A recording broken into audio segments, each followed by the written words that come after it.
तो चलो बच्चों अब हम स्टार्ट करते हैं। 11 अगस्त 2013 को जो NDA 2 कंडक्ट हुआ था, इस पेपर में बच्चों यूपीएससी ने एक क्वेश्चन को ड्रॉप किया था, क्वेश्चन नंबर 51 को, क्योंकि इसका जो करेक्ट आंसर था वो किसी भी ऑप्शन में गिवन नहीं था, बाकी सभी क्वेश्चन ठीक है।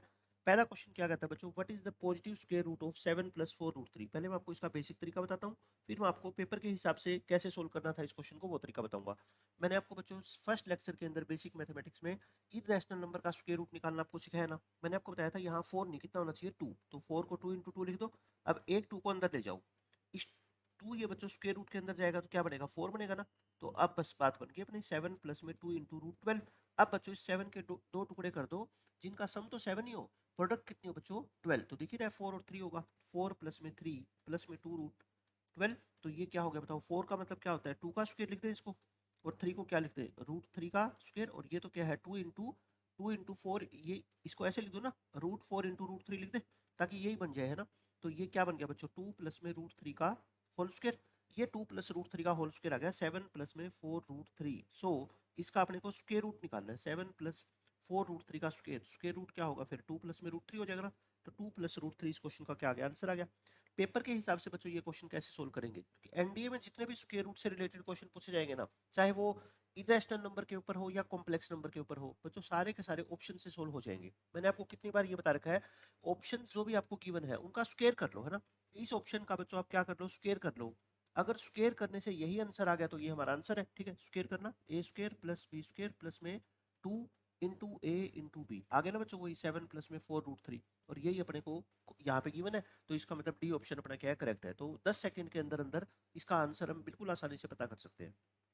उसके बाद बच्चों ये देखो बिल्कुल आसान क्वेश्चन है, आपको A B C 3 सेट दे रखे हैं और कार्डिनलिटी बतानी है इसकी। मतलब कार्डिनलिटी का मतलब क्या कि इस सेट के अंदर और इस सेट के अंदर इंटरसेक्शन में कितने कॉमन जो है ना एलिमेंट होंगे। पहले ए क्रॉस बी निकालो, ए क्रॉस बी निकालना, ए और बी का क्रॉस करोगे बच्चों तो क्या आएगा बताओ 1 2, वैसे ही पता लग जाएगा आपको 1 3 2 2 और 2 3।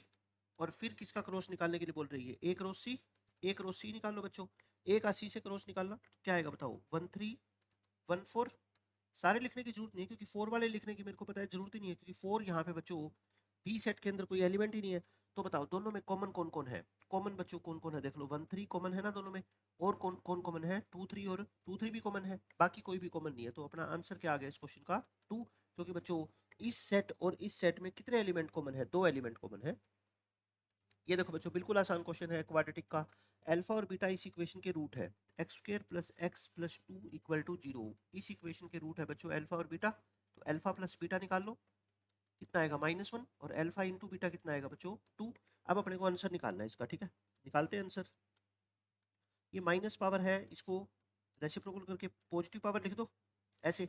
अब डिनोमिनेटर में क्या कर दो बच्चों एल्शियम ले लो, डिनोमिनेटर में एल्शियम ले लो, क्या आएगा अल्फा की पावर 10 इंटू बीटा की पावर 10, तो क्या बचेगा बीटा की पावर 10 प्लस अल्फा की पावर 10। अब आप बताओ ये तो कट गया ना, क्या बच गया ये 1 बच गया, तो ऊपर जाएगा तो मल्टीप्लाई हो जाएगा अल्फा की पावर 10 इंटू बीटा की पावर 10। इसको लिख दो अल्फा बीटा की होल पावर 10, और अल्फा बीटा की वैल्यू कितनी है बताओ 2, 2 की पावर 10 कितना होता है बच्चों 1024। ये अपने इस क्वेश्चन का क्या है आंसर है।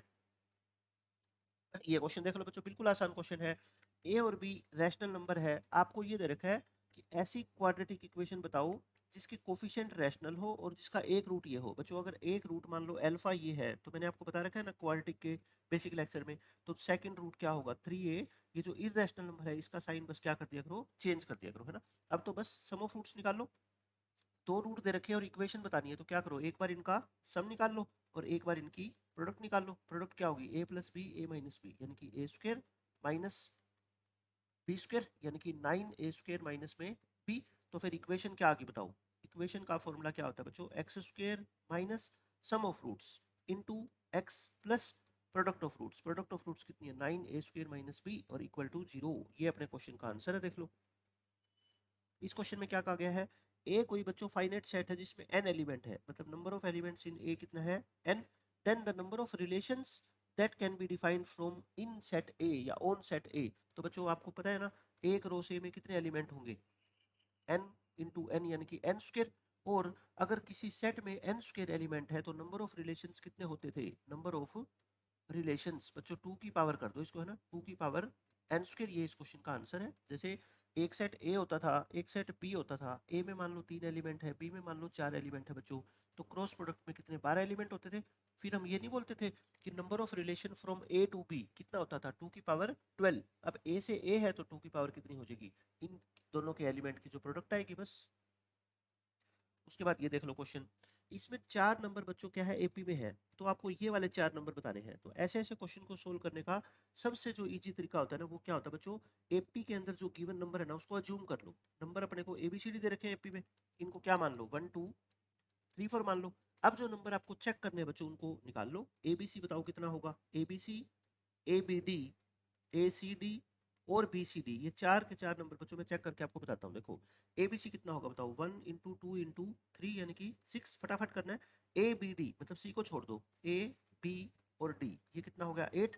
अच्छा ACD 12 हो जाएगा।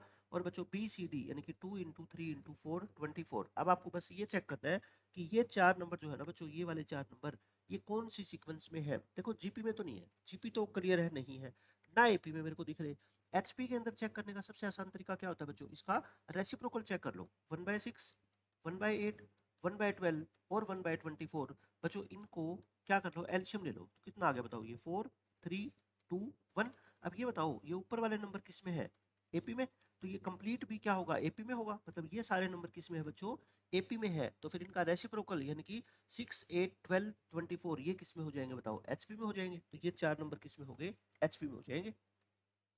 7th क्वेश्चन में क्या कहा गया बच्चों, कौन सा इसमें से एक नॉन एम्प्टी सेट है। 4 सेट आपको दे रखे, कौन सा नॉन एम्प्टी है। देखो पहला, set of all even prime numbers. बच्चों इवन प्राइम नंबर कौन होता है, 2 होता है ना, तो ये तो नॉन एम्प्टी है, इसके अंदर तो एक एलिमेंट आ गया ना बच्चों। तो ये सेट क्या है आपका, नॉन एम्प्टी सेट है, और ये इस क्वेश्चन का आंसर है, क्योंकि नॉन एम्प्टी पूछा गया था। बाकी सारे देख लो, बाकी सारे के सारे सेट आपको क्या मिलेंगे, एम्प्टी मिलेंगे। कैसे, ये देखना, x² इक्वल टू 2 आ जाएगा, और x एक रैशनल नंबर होना चाहिए। लेकिन बच्चों x की वैल्यू तो ±√2 आएगी, बट x होना चाहिए रैशनल, तो मतलब यहाँ पे तो कोई एलिमेंट आएगा ही नहीं, ऐसा कोई नंबर होता ही नहीं रैशनल नंबर जिसका स्क्वायर करे और वो कितना आ जाए, 2 आ जाए। ठीक है, थर्ड में देख लो, x एक नेचुरल नंबर है जो 8 से छोटा 12 से बड़ा हो। एंड बच्चों ऐसा कोई नंबर होता है जो 8 से छोटा भी हो और 12 से बड़ा भी हो, ऐसा तो कोई नंबर होता ही नहीं। और इसमें क्या है, x एक कॉमन पॉइंट है बच्चों दो पैरेलल लाइन में। बताओ दो पैरेलल लाइन के अंदर कोई कॉमन पॉइंट होता है, नहीं होता ना, पैरेलल लाइन तो कहीं इंटरसेक्ट करती नहीं। इसका मतलब ये भी क्या है बच्चों, एम्प्टी सेट है। तो पहला जो सेट है ना वो नॉन एम्प्टी है, बाकी सारे के सारे क्या है, एम्प्टी सेट है। ये देख लो बच्चों, स्क्वायर रूट निकालना है आपको 3 + 4 आएगा का। बेसिक मेथड तो मैंने आपको देखो करवाई रखा है ना, ये z होता है, फिर ये स्क्वायर रूट का क्या होता है बच्चों, फॉर्मूला होता है। सब कुछ अपन ने किया है कॉम्प्लेक्स नंबर में, लेकिन पेपर के अंदर कैसे करें, बिल्कुल सेम वही कहानी। मैंने क्या किया था फर्स्ट क्वेश्चन में, ऑप्शंस का स्क्वायर कर दिया था, और जिसका स्क्वायर करने पे 3 + 4 आइटा मिल जाए वही हमारा क्या होगा आंसर। तो मैं पहले ऑप्शन से स्टार्ट करता हूँ, इसका स्क्वायर कर लो, a² + b² प्लस में 2 इंटू ए इंटू बी, 4 - 1 + 4 आएगा, कितना आ गया बच्चों 3 + 4 आएगा। और देख लो यही तो अपने को दे रखा है यहाँ पे, तो इसका मतलब फर्स्ट ऑप्शन अपना करेक्ट है। उसके बाद बच्चों ये तो मैं आपको करवाऊंगा नहीं है ना, नंबर सिस्टम के अंदर तो ये बिल्कुल आसान काम है कि डेसिमल को बाइनरी में चेंज करना और बाइनरी को डेसिमल में चेंज करना, ये तो हम बहुत बार क्वेश्चन कर चुके हैं ऐसे तो। ये रिलेशन देख लो बच्चों, इंटीजर के सेट पे ये वाला रिलेशन कैसा होगा, रिफ्लेक्सिव है, सिमेट्रिक है, ट्रांजिटिव है या फिर इक्विवेलेंस है। तो पहले रिफ्लेक्सिव चेक करें, डेफिनेशन क्या है बताओ, a - b is divisible by 5। Reflexive में मैंने क्या बोला था, b को भी क्या मान लो, a मान लो, तो फिर a - a यानी कि 0 इज डिविजिबल बाय 5। बताओ 0 5 से डिवाइड होता है ना, बिल्कुल होता है, सही है, ये तो रिफ्लेक्सिव हो गया। सिमेट्रिक, सिमेट्रिक में बच्चों अगर a - b 5 से डिवाइड होगा तो फिर इसका नेगेटिव भी तो होगा, यानी कि b - a भी होगा, है ना। b - a हो गया तो मतलब ए बी अगर इस रिलेशन में है तो बी ए भी बच्चों रिलेशन में होगा, मतलब कि सिमेट्रिक भी हो गया। ट्रांजिटिव, ट्रांजिटिव में भी बच्चों आपको पता है होता है ये, है ना। अगर a - b 5 का मल्टीपल है, मल्टीपल ऑफ 5, और हम क्या करते हैं ट्रांजिटिव में, ए बी और बी सी दो एलिमेंट मानते हैं ना, ये दो एलिमेंट मान लेते हैं, और थर्ड एलिमेंट ए सी चेक करते हैं, तो a - b 5 का मल्टीपल है, b - c भी बच्चों 5 का मल्टीपल है। तो बताओ इन दोनों को ऐड करेंगे, इन दोनों को क्या कर दो, ऐड कर दो, तो ऐड करोगे b से b कट गया, तो a - c भी तो क्या होगा, मल्टीपल ऑफ 5 होगा ना, क्योंकि अगर दो नंबर मान लो 5 के मल्टीपल है तो दोनों को ऐड करेंगे तो भी तो 5 का मल्टीपल आएगा। तो a - c अगर 5 का मल्टीपल है तो ए सी एलिमेंट किस में चला जाएगा बताओ, रिलेशन में चला जाएगा। तो ये ट्रांजिटिव भी हो गया। तो कैसा रिलेशन हो गया बच्चों, ये इक्विवेलेंस रिलेशन हो गया। ये देख लो बिल्कुल आसान क्वेश्चन बच्चों, इसका आंसर निकालना है ना। तो इसको आर को 0 से लेके एन पुट करना, एन सी आर, आर की जगह 0, आर की जगह 1, आर की जगह 2, और आपको पता है ना बच्चों इसका तो डायरेक्ट फॉर्मूला, एन सी 0 से एन सी एन तक का सम कितना होता है 2 रेज टू पावर एन, ये इस क्वेश्चन का आंसर है। देख लो बच्चों ये जीपी का क्वेश्चन है, बिल्कुल आसान। अच्छा कुछ भी नहीं दे रखा आपको कि कितने टर्म तक निकालना है, तो कहाँ तक जाएंगे, इनफाइनाइट टर्म तक। ये क्या लिखा हुआ है बताओ, 9/10, ये बच्चों 9/100, ये 9/1000, ऐसे। तो ये क्या होगी अपनी जीपी। जीपी में इनफाइनाइट टर्म का फॉर्मूला होता है a अपॉन 1 माइनस आर, ए मतलब first term, common common ratio क्या है बताओ, 1/10 है ना, तो ऊपर भी 9/10, नीचे भी 9/10, तो आंसर कितना आ गया अपना 1, 1 इस क्वेश्चन का करेक्ट आंसर है। इस क्वेश्चन में बच्चों कितने रियल रूट है इस इक्वेशन के, देखो ये तो देखते ही आप बता सकते हो कि यहाँ पे मोड लगा हुआ है, तो बच्चों कोई भी x की वैल्यू डालो, तो ये देखो इस x स्क्वायर को मोड x का स्क्वायर लिख सकते हो ना, ये तो क्वाड्रेटिक के फर्स्ट लेक्चर के अंदर मैंने आपको करवा दिया कि अब आप x की कुछ भी वैल्यू डाल लो, बताओ क्या उन सब का सम जो है ना 0 हो सकता है बच्चों, नहीं हो सकता ना, क्योंकि ये भी नॉन नेगेटिव होगी, ये भी नॉन नेगेटिव होगी, तो उसमें 2 ऐड करने से 0 कहाँ से आ जाएगा, ठीक है। और बेसिक मेथड क्या होता है इसका, एक बार मोड x को क्या मान लिया करो आप, y मान लिया करो, मोड x की जगह बच्चों क्या मान लो, y मान लो, इसके फैक्टर बनाओगे तो क्या आएंगे y+1, y+2, तो y की वैल्यू 2 आ गई, -1 और -2, y को क्या माना था आपने मोड x।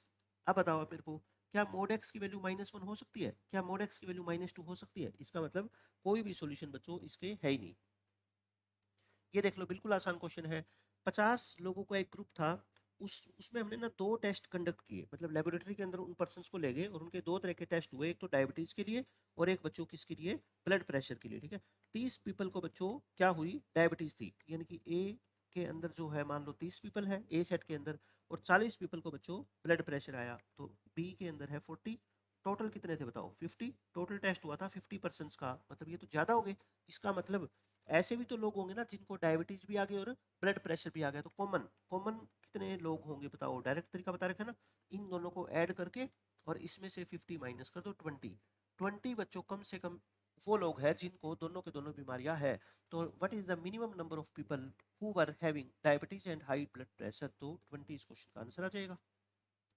इसमें देख लो बच्चों बिल्कुल आसान क्वेश्चन है, पहली स्टेटमेंट क्या कहता है, दो नॉन जीरो मैट्रिसेस की product can never B an identity matrix, कहता है दो नॉन जीरो मैट्रिक्स ले लो, उनकी मल्टीप्लाई करो, उनकी मल्टीप्लिकेशन एक आइडेंटिटी मैट्रिक्स हो ही नहीं सकती, ये कह रहा है हो नहीं सकती। मैं कहता हूँ आप दो आइडेंटिटी मैट्रिक्स ही ले लो, भाई हम कुछ भी ले सकते हैं, इसने क्या कहा है कि दो नॉन जीरो मैट्रिक्स होनी चाहिए, मैं दोनों को क्या ले लेता हूँ, आइडेंटिटी ले लेता हूँ, तो बताओ इनकी प्रोडक्ट भी तो वही आएगी 1001, तो ये तो आगे ना आइडेंटिटी, यानी कि ये स्टेटमेंट क्या है बच्चों गलत है, ये कह रहा है आइडेंटिटी मैट्रिक्स आ ही नहीं सकती प्रोडक्ट, मैं कहता हूँ आ गई आइडेंटिटी मैट्रिक्स, ठीक है, तो गलत है ये। सेकंड देखो, product of two non zero matrices can never be a zero matrix, बच्चों ये कहता है कि दो नॉन जीरो मैट्रिक्स की प्रोडक्ट जीरो मैट्रिक्स नहीं हो सकती है, तो कितनी बार हम क्वेश्चन करते हैं हो सकती है कि 1000 ले लो एक, है ना, एक 10100 ले लो, इनकी मल्टीप्लाई करना क्या आएगी, जीरो मैट्रिक्स आएगी, तो ना तो ये जीरो मैट्रिक्स है ना ये जीरो मैट्रिक्स है, बट इनकी प्रोडक्ट जीरो मैट्रिक्स आ सकती है, तो ये भी क्या है फॉल्स। तो कौन सी स्टेटमेंट करेक्ट है बच्चों, कोई भी स्टेटमेंट करेक्ट नहीं है। ये क्वेश्चन देख लो बच्चों, इन दोनों में से कौन सी स्टेटमेंट करेक्ट है, पहला कहता है ये मैट्रिक्स सिंगुलर है, सिंगुलर का मतलब क्या, इसका डिटरमिनेंट देखना, डिटरमिनेंट जीरो है क्या बच्चों, इसको डिटरमिनेंट के अंदर सोल्व करोगे 1 a b, ऐसा करता हूँ मैं इसमें से 2 कॉमन ले लेता हूँ बाहर, है ना, इसमें से बच्चों 2 कॉमन लोगे तो 1 a b। अब बोलो फर्स्ट और सेकंड कॉलम क्या हो गया सेम, तो इसका आंसर क्या आ गया जीरो। अगर इस मैट्रिक्स का डिटरमिनेंट जीरो आ गया तो बच्चों ये क्या होती है सिंगुलर होती है, मतलब ये स्टेटमेंट क्या है सही है। सेकंड स्टेटमेंट देखो, ये मैट्रिक्स होता है नॉन सिंगुलर, बच्चों नहीं ये भी सिंगुलर है, क्यों, इसमें से भी देखो 2 कॉमन ले लो, इसमें से भी बाहर ये मैट्रिक्स डिटरमिनेंट निकाल रहा हूँ मैं इसका, है ना, 2 कॉमन ले लो तो C A B, 2 कॉमन लेने के बाद ये भी क्या बन जाएगा C A B, तो इसका आंसर भी तो क्या आ गया जीरो, तो ये मैट्रिक्स भी क्या है सिंगुलर, लेकिन ये कह रहे हैं नॉन सिंगुलर, ये क्या है फॉल्स है बच्चों, फॉल्स है सेकंड स्टेटमेंट। कौन सी करेक्ट है, सिर्फ फर्स्ट करेक्ट है, क्योंकि मैट्रिक्स दोनों ही क्या है बच्चों सिंगुलर है। को फैक्टर निकालना है आपको एलिमेंट 4 का, तो 4 कहाँ पे है, ये रहा, को फैक्टर कैसे निकालते बताओ, ये कौन सा एलिमेंट है A11 12 13 A21, second row first column, तो मतलब कि ये A21 है इसकी पोजीशन, ठीक है। तो फिर आप बता दो मेरे को इस एलिमेंट का को फैक्टर कैसे निकालते हैं, बाहर -1 की पावर 2+1, और फिर इसको छोड़ दो इसको छोड़ दो और एलिमेंट लिख दो 2 3 8 9, बाहर नेगेटिव साइन, 9 2 जा 18 और 8 3 जा 24, 6 इस क्वेश्चन का क्या है आंसर आ जाएगा। इस क्वेश्चन में क्या कहा गया बच्चों, ये तो एडजॉइंट की आपको प्रॉपर्टी पता ही है। ये कहता है ए कोई स्क्वायर मैट्रिक्स है 3 ऑर्डर की, तो कौन सी स्टेटमेंट करेक्ट है। तो एडजॉइंट ऑफ ए क्या होगा बच्चों, डिटरमिनेंट ऑफ ए का स्क्वायर आ जाएगा ना, क्योंकि एन ऑर्डर की होती है तो एन माइनस वन होती है पावर, और 3 ऑर्डर की है तो 3 माइनस वन यानी कि 2 आ जाएगी पावर डिटरमिनेंट की। बस डायरेक्ट प्रॉपर्टी बेस्ड क्वेश्चन है ये बच्चों। आपको ए सेट दे रखा है, बी सेट दे रखा है, कहता है क्रॉस प्रोडक्ट में कितने एलिमेंट होंगे। ये तो बच्चों वाला क्वेश्चन आपको करवाने की जरूरत ही नहीं है। ये देख लो बच्चों, ये प्रॉपर्टी आपको पता है ना परमुटेशन कॉम्बिनेशन में। तो इसका क्या मतलब होता है बताओ, 28c 2r ये इक्वल है 28c 2r माइनस 4। तो फिर जब ये इक्वल होते हैं तो क्या करें, इन दोनों का सम, इन दोनों का बच्चों सम किसके इक्वल रखते हैं, 28 के। तो 2r प्लस 2r 4r, और ये माइनस 4 उधर आके प्लस 4 हो जाएगा। तो r की वैल्यू कितनी आ गई 8, आपको r निकालना है, 8 आंसर आ गया। इस क्वेश्चन में बच्चों ये डायरेक्ट प्रॉपर्टी है ना कि अगर ए बी का सबसेट है, ए क्या है बच्चों, बी का सबसेट है, तो दोनों का कॉम्प्लीमेंट कर दो। अगर मान लो दोनों का क्या कर देते हो आप, कॉम्प्लीमेंट कर देते हो, इसका भी और इसका भी, तो ये साइन चेंज हो जाता है ना। जैसे नंबर्स में होता है भाई, 2 छोटा है 3 से, लेकिन दोनों का अगर रेसिप्रोकल कर देते हो आप, तो फिर 1/2 क्या हो जाता है, बड़ा हो जाता है। ऐसी सेट में होता है बच्चों, अगर दोनों सेट का आप कॉम्प्लीमेंट कर देते हो तो उल्टा हो जाता है रिलेशन, है ना। तो बी कॉम्प्लीमेंट क्या हो जाएगा, सबसेट हो जाएगा किसका, ए का, ए कॉम्प्लीमेंट का, सॉरी। तो कॉम्प्लीमेंट का सिंबल चाहिए कह दो, या ऊपर छोटा सा क्या लगा दो, सी लगा दो, एक ही बात है। तो उल्टा हो जाता है, यानी आप ये समझ लो बस। इस क्वेश्चन में बच्चों बिल्कुल आसान क्वेश्चन है, 3 मैट्रिक्स दे रखे हैं आपको ए बी सी, और आपको चेक करना है कि कौन सी स्टेटमेंट करेक्ट है, 4 ऑप्शन में से कौन सा ऑप्शन करेक्ट है। तो देखो पहले ए बी तो अपने को निकालना ही पड़ेगा, है ना। निकालते हैं ए बी, ए और बी की मल्टीप्लाई कर लो। ये आयटा है, आयटा 0 0 माइनस आयटा 0 माइनस 1 1 0, कर लो सोल्व इसको बस। ये क्या होगा बताओ, 0 हो जाएगा। ये क्या होगा, माइनस आयटा प्लस 0, और ये क्या होगा अपना माइनस आयटा, और ये कितना हो जाएगा 0। तो ये क्या आ गया, 0 माइनस आयटा और 0। अब देखना इसका अपने को सी से रिलेशन देखना है। इसमें से माइनस कॉमन अगर मैं ले लूँ, माइनस अगर बच्चों में कॉमन ले लूँ, तो आई थिंक ये सी बन गया, है ना। अगर हम इसमें से माइनस कॉमन ले रहे हैं ना, तो माइनस कॉमन लेने के बाद ये मैट्रिक्स क्या है, सी बन गई ना। तो मतलब ए और बी की जो मल्टीप्लाई है वो किसके इक्वल आ गई, माइनस सी के इक्वल आ गई। पहला ऑप्शन क्या है अपना, सही है। इस क्वेश्चन में क्या कहा गया है बच्चों, आपको एक फंक्शन दे रखा है F x equal to 2x, और कहाँ से लेके कहाँ तक है, from the set of natural number two the set of even natural number. मतलब कि मान लो n तो बच्चों क्या है, नेचुरल नंबर का सेट है, ठीक है। और a जो सेट है ना बच्चों, वो कैसा सेट है, उसमें इवन नेचुरल नंबर आएंगे। तो फंक्शन कहाँ से कहाँ तक डिफाइन है पता है, n से लेके a, मतलब इसका डोमेन तो क्या है नेचुरल नंबर, और कोडोमेन क्या है बच्चों इसका a है, ठीक है। कोडोमेन क्या है a। 1 1 ऑन टू चेक करना है बच्चों, 1 1 के लिए तो मैंने आपको सीधा तरीका बता रखा है ना, कुछ भी सोचने की जरूरत ही नहीं है, आप इसका डेरिवेटिव कर लिया करो, ठीक है। ये या तो हमेशा पॉजिटिव आना चाहिए या हमेशा नेगेटिव। 2 आ गया, 2 तो हमेशा क्या है, पॉजिटिव है।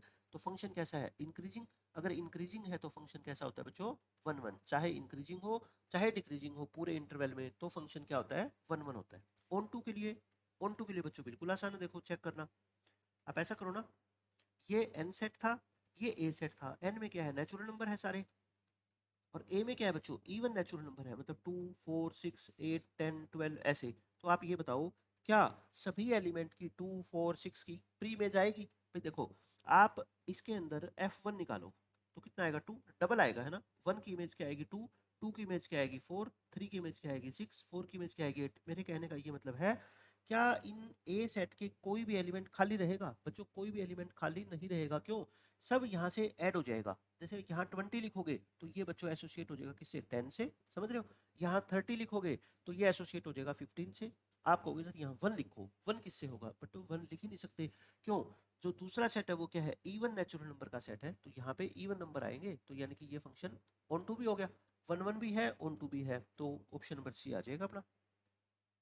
ये क्वेश्चन देख लो बच्चों, क्या बोला गया है, आपको 2A मैट्रिक्स दे रखी है, तो ए निकाल दूं मैं, ए क्या होगी फिर बताओ। अच्छा चलो एक बार ये 1/2 करते हैं इधर, 2 1 3 2, ये होगी। ये मैट्रिक्स क्या है बच्चों, आपकी ए है। चलो इसको ऐसा करते हैं, 2 से डिवाइड ही कर लो, कितना आएगा फिर 1 1/2 3/2 और 1। इसका इनवर्स निकालना है, तो पहले तो इसका डिटरमिनेंट निकालो, 1 माइनस 1/2 इंटू 3/2, 1 माइनस 3/4 यानी कि 1/4। और फिर क्या निकालो बच्चों, एडजॉइंट। 2/2 मैट्रिक्स का एडजॉइंट पता है ना, शॉर्टकट। इनको तो इंटरचेंज कर दो और बाकी दोनों की क्या कर दो, साइन चेंज कर दो। अब बताओ, एडजॉइंट ऑफ ए निकल गया तो ए इनवर्स क्या होता है बच्चों, ए इनवर्स क्या होता था, याद है आपको फॉर्मूला ए इनवर्स का। एडजॉइंट को डिवाइड कर दो बच्चों एडजॉइंट ऑफ ए को डिवाइड कर दो किससे, डिटर्मिनेंट ऑफ ए से। अब ध्यान रखना देखो, एडजॉइंट तो ये रहा 1 -1/2 -3/2 1, इसको डिवाइड करना है किससे, 4 से नहीं, 1/4 से। तो 4 से मल्टीप्लाई हो जाएगा ना ऑटोमेटिकली, 4 से क्या हो जाएगा बच्चों, ये मल्टीप्लाई हो जाएगा, ठीक है। यहाँ पे बच्चे मिस्टेक कर देते हैं कई, 4 से मल्टीप्लाई करो तो क्या आ जाएगा, ये -2 -3 और 1 है। कोई ऑप्शन देख लो, कहीं नहीं है बच्चों ऑप्शन, है ना, 2 4 -2 -3 और ये कहीं पे भी ऑप्शन नहीं है, तो नन ऑफ दिस इसका आंसर आएगा। 25वां क्वेश्चन बच्चों बिल्कुल आसान है, आपको इन दोनों मैट्रिक्स की प्रोडक्ट करके इसके इक्वल रखना है और लैम्डा निकाल लेना। देखो आप ये सोचो, एक बच्चा तो क्या करेगा, सारे मल्टीप्लाई करेगा एलिमेंट, लेकिन लैम्डा कहाँ पे है बताओ, A22 में है ना, तो बस आपको सेकंड रो की बच्चों मल्टीप्लाई करनी है सेकंड कॉलम से, क्योंकि इसी से तो लैम्डा आएगा। तो बस आपको सेकंड रो की सेकंड कॉलम से मल्टीप्लाई करनी है, क्योंकि बाकी से करके देख लेना आंसर सेम आएगा। यहाँ पे अगर 1 है ना बच्चों, तो फर्स्ट रो की फर्स्ट कॉलम से करोगे तो क्या आएगा, पक्का 1 ही आएगा, ठीक है। तो आपको बाकी कुछ लिखने की जरूरत ही नहीं है, सेकंड रो की सेकंड कॉलम से मल्टीप्लाई करो और उसको लैम्डा के इक्वल रख दो, आपका आंसर आ जाएगा तुरंत, है ना। टाइम बचाना है पेपर के अंदर अपने को। ये बच्चों देखो मैंने आपको डायरेक्ट तरीके बता रखे हैं कि आपकी नोटबुक के अंदर जो शॉर्टकट की नोटबुक मैंने आपको प्रोवाइड करवा रखी है, उसमें 47 नंबर ट्रिक में क्या है, अगर आपको एक घड़ी के आर एंड और मिनट हैंड के बीच में एंगल निकालना हो किसी भी टाइम के ऊपर, जैसे मान लो आपको 7:20 पे बच्चों दोनों सुइयों के बीच कितना एंगल होगा, तो तरीका बता रखा है ना। अगर मान लो एच आवर्स और एम मिनट्स है, ठीक है, ये टाइम हुआ है, तो आर वाली को 30 से मल्टीप्लाई कर देते हैं, और मिनट वाला जो टाइम है बच्चों उसको 11/2 से मल्टीप्लाई कर देते हैं, दोनों को सब्ट्रैक्ट करके उसकी एब्सोल्यूट वैल्यू निकाल लेते हैं, ठीक है। बाकी सब कुछ मैंने आपको डिटेल बता रखी है। तो जैसे ये क्वेश्चन है, इसमें आपको टाइम बताना है बच्चों, क्या, 4:30। 4:30 का मतलब क्या होता है, 4:30 4:30 जब हुए हैं तो दोनों घड़ियों के सुइयों के बीच का एंगल कितना है, तो बताओ क्या होता है।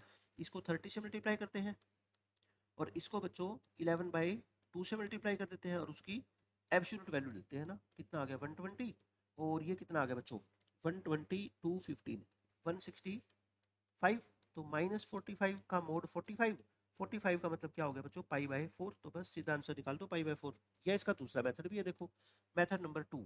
मेथड नंबर 2 में बच्चों ये होता है, जैसे मान लो ये घड़ी है, यहाँ पे 12 लिख दो, 1 2 3 4 5 6 है ना, ऐसे 7 8 9 11 और 12।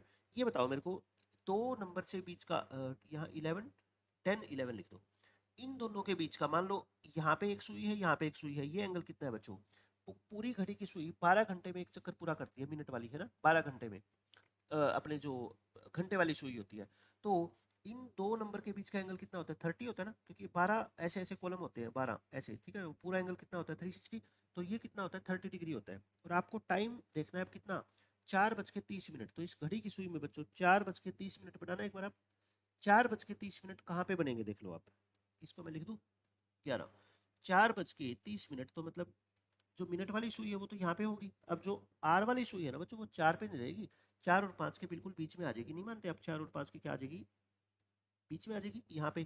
तो फिर आपसे ये वाला एंगल पूछा गया है। एक बात बताओ, अगर ये पूरी 5 पे होती सुई तो 30 डिग्री होता है एंगल, लेकिन अब 4 और 5 के बीच में है, मतलब 5 से भी थोड़ा पीछे है, तो 15 डिग्री और ऐड कर दे हाफ, तो आंसर कितना आ जाएगा आपका 45 डिग्री आ जाएगा। लेकिन बच्चों अगर ये तरीका कब फेल हो जाता, जब हमारा टाइम होता 4:10 या 4:05 या 4:07 है ना, तो मैंने आपको इसलिए क्या कर दिया, ये बेसिक मेथड बता दिया, ये हर जगह काम आएगा। उसके बाद बच्चों आ जाओ इस क्वेश्चन पे, यहाँ पे ये क्या बोला गया है, angle of elevation of the top of a tower from two places situated at a distance of 21 metre and x metre from the base of the tower. देखो ऐसा है, ये टावर है और दो पॉइंट ले लो जमीन पे, और इन दोनों पॉइंट्स की डिस्टेंस टावर के बेस से बच्चों कितनी कितनी है, एक तो 21 मीटर, मतलब इस ए की डिस्टेंस टावर के बेस से बच्चों कितनी है 21, और बी की डिस्टेंस बच्चों कितनी है टावर के बेस से x, और ये एंगल कितने हैं बच्चों 45 और 60 डिग्री है respectively. Find the value of x की वैल्यू निकालनी है, निकाल लेंगे। टावर की हाइट को क्या मान लो, h मान लो, इस ट्रायंगल में बोलना बच्चों h/x इक्वल टू 60, सॉरी 1060 कितना होता है √3, तो h की वैल्यू कितनी आ गई x√3, क्योंकि मुझे h नहीं चाहिए क्वेश्चन में, है ना, मैंने अपनी तरफ से माना है। अब बच्चों बड़ी ट्रायंगल में, इन ट्रायंगल DCA पूरी बड़ी ट्रायंगल में बताओ h बाई ये कितना 21 है ना, और किसके इक्वल होएगा 1045, तो h की वैल्यू कितनी आ गई 21, h की जगह क्या पुट कर दो x√3, तो x निकालना है, x निकाल लो बच्चों। कितना आ गया 21/√3, रेशनलाइज करोगे तो कितना आ जाएगा 7√3। ये इस क्वेश्चन का करेक्ट आंसर है। ये क्वेश्चन देख लो बच्चों, बिल्कुल आसान क्वेश्चन है। आपको पता है ना tan और cot की वैल्यू बच्चों सेम होती है जब इन दोनों एंगल का सम कितना होता है 90। तो देखो 54 और 36 का सम 90 है, तो ये दोनों सेम है, कट जाएंगे आपस में, ये भी कट जाएंगे, तो 1 + 1 आंसर कितना आ जाएगा इसका 2 आ जाएगा। इस क्वेश्चन में देखो क्या कहा गया है, एक पर्सन बच्चों एक नदी के किनारे पे खड़ा है। देखो पर्सन मान लो ये नदी है, ये इस किनारे पे पर्सन खड़ा है, और ये ट्री है, यहाँ पे है ना, क्या ट्री है ना, और वो देखता है उसका एंगल ऑफ एलिवेशन कितना है 60 डिग्री है। फिर ये क्या बोलता है देखो, when he retires 40 metre from the bank, retires का मतलब बैंक से दूर चला जाता है ना, यहाँ से चला गया, एंगल कितना हो गया 30। अब देखो एंगल कम हुआ है, मतलब ये बाहर की तरफ आया है, ये बाहर की तरफ आएगा तभी तो एंगल छोटा होगा ना बच्चों, अंदर की तरफ जाता तो एंगल क्या हो जाता है बड़ा। अब आपको विड्थ बतानी है रिवर की, रिवर कहाँ से कहाँ तक है, रिवर तो बच्चों ए से लेके बी तक ही है ना, रिवर तो सिर्फ यही है। तो आपको इस रिवर की क्या बतानी है, विड्थ बतानी है। तो बिल्कुल आसान क्वेश्चन है, कौन सा रूल लगाओगे बताओ, H D rule, H D rule लगा दो। एच डी रूल में बताओ बच्चों क्या होता है, और ट्री की हाइट दे रखी है क्या आपको, ट्री की हाइट नहीं दे रखी है ना, पहले ट्री की हाइट निकाल लेते हैं, एच मान लो। तो बताओ एच डी रूल में क्या होता है, ये डिस्टेंस जो होती है वो किसके इक्वल होती है, H into coat 60 minus cot 30, और कोट 60 माइनस कोट 30 को सोल्व करोगे तो क्या आता है 2/√3। तो एच की वैल्यू कितनी आ गई बच्चों यहाँ से 20√3 आ गई है ना। टावर की अगर हाइट पूछता है इस ट्री की तो बच्चों कितनी आ गई 20√3। अब इस ट्रायंगल के अंदर बच्चों, इस ट्रायंगल के अंदर A B C, in triangle A B C बताओ परपेंडिकुलर बाय बेस, बेस कौन है रिवर, परपेंडिकुलर बाय बेस क्या होता है tan थीटा, यानी कि tan 60 √3, √3 से √3 कट गया बच्चों, तो x की वैल्यू कितनी आ गई 20, तो रिवर की विड्थ कितनी आ गई 20 मीटर आ गई। 30th क्वेश्चन में देख लो बच्चों, ये अच्छा क्वेश्चन है प्रॉपर्टीज ऑफ ट्रायंगल का। इसमें ट्रायंगल के बच्चों अपने को दो एंगल दे रखे हैं, एक ट्रायंगल बना लो और इसको नाम दे दो ए बी सी। दो एंगल कौन कौन से, एक 30 और एक 45। अच्छा ये ध्यान रखो, और इनकी इंक्लूडेड साइड जो है ना वो कितनी है बच्चों √3 + 1 है, ठीक है। और आपको क्या निकालना है, इस ट्रायंगल का एरिया निकालना है। अच्छा दो एंगल ये है तो तीसरा एंगल मैं खुद से लिख दूं 105 है ना, पता ही है तो आपको। अब बच्चों आपको एरिया निकालना है, ट्रायंगल का एरिया निकालने का फॉर्मूला आप याद करो क्या होता था। जैसे मान लो ये साइड बच्चों ए है, ये साइड क्या है आपकी सी है, तो ये साइड क्या है बी। ट्रायंगल का एरिया क्या होता है हाफ इंटू, याद है ना, A B into sine theta, ये होता था। ए बी लिखोगे तो बच्चों साइन सी लिखोगे, कुछ भी लिख दो है ना। अगर बी सी लिखोगे तो बी और सी के बीच का एंगल यानी कि साइन ए, अगर बच्चों सी ए लिखोगे तो इनके बीच का एंगल यानी कि बी, तो कोई भी तीनों में से फॉर्मूला लगा दो। कहने का मतलब आपको क्या करना है, सबसे पहले बच्चों एक साइड और निकालनी है, दो साइड होनी चाहिए और उनका इंक्लूडेड एंगल, लेकिन साइड तो बच्चों एक ही है। दूसरी कैसे निकालोगे बताओ, साइन रूल लगा दो ना, साइन रूल लगा दो किसी के ऊपर भी है ना। अपने को सी दे रखी है और ए निकालनी है मान लो, तो मैं पहले साइन रूल लगा दूं,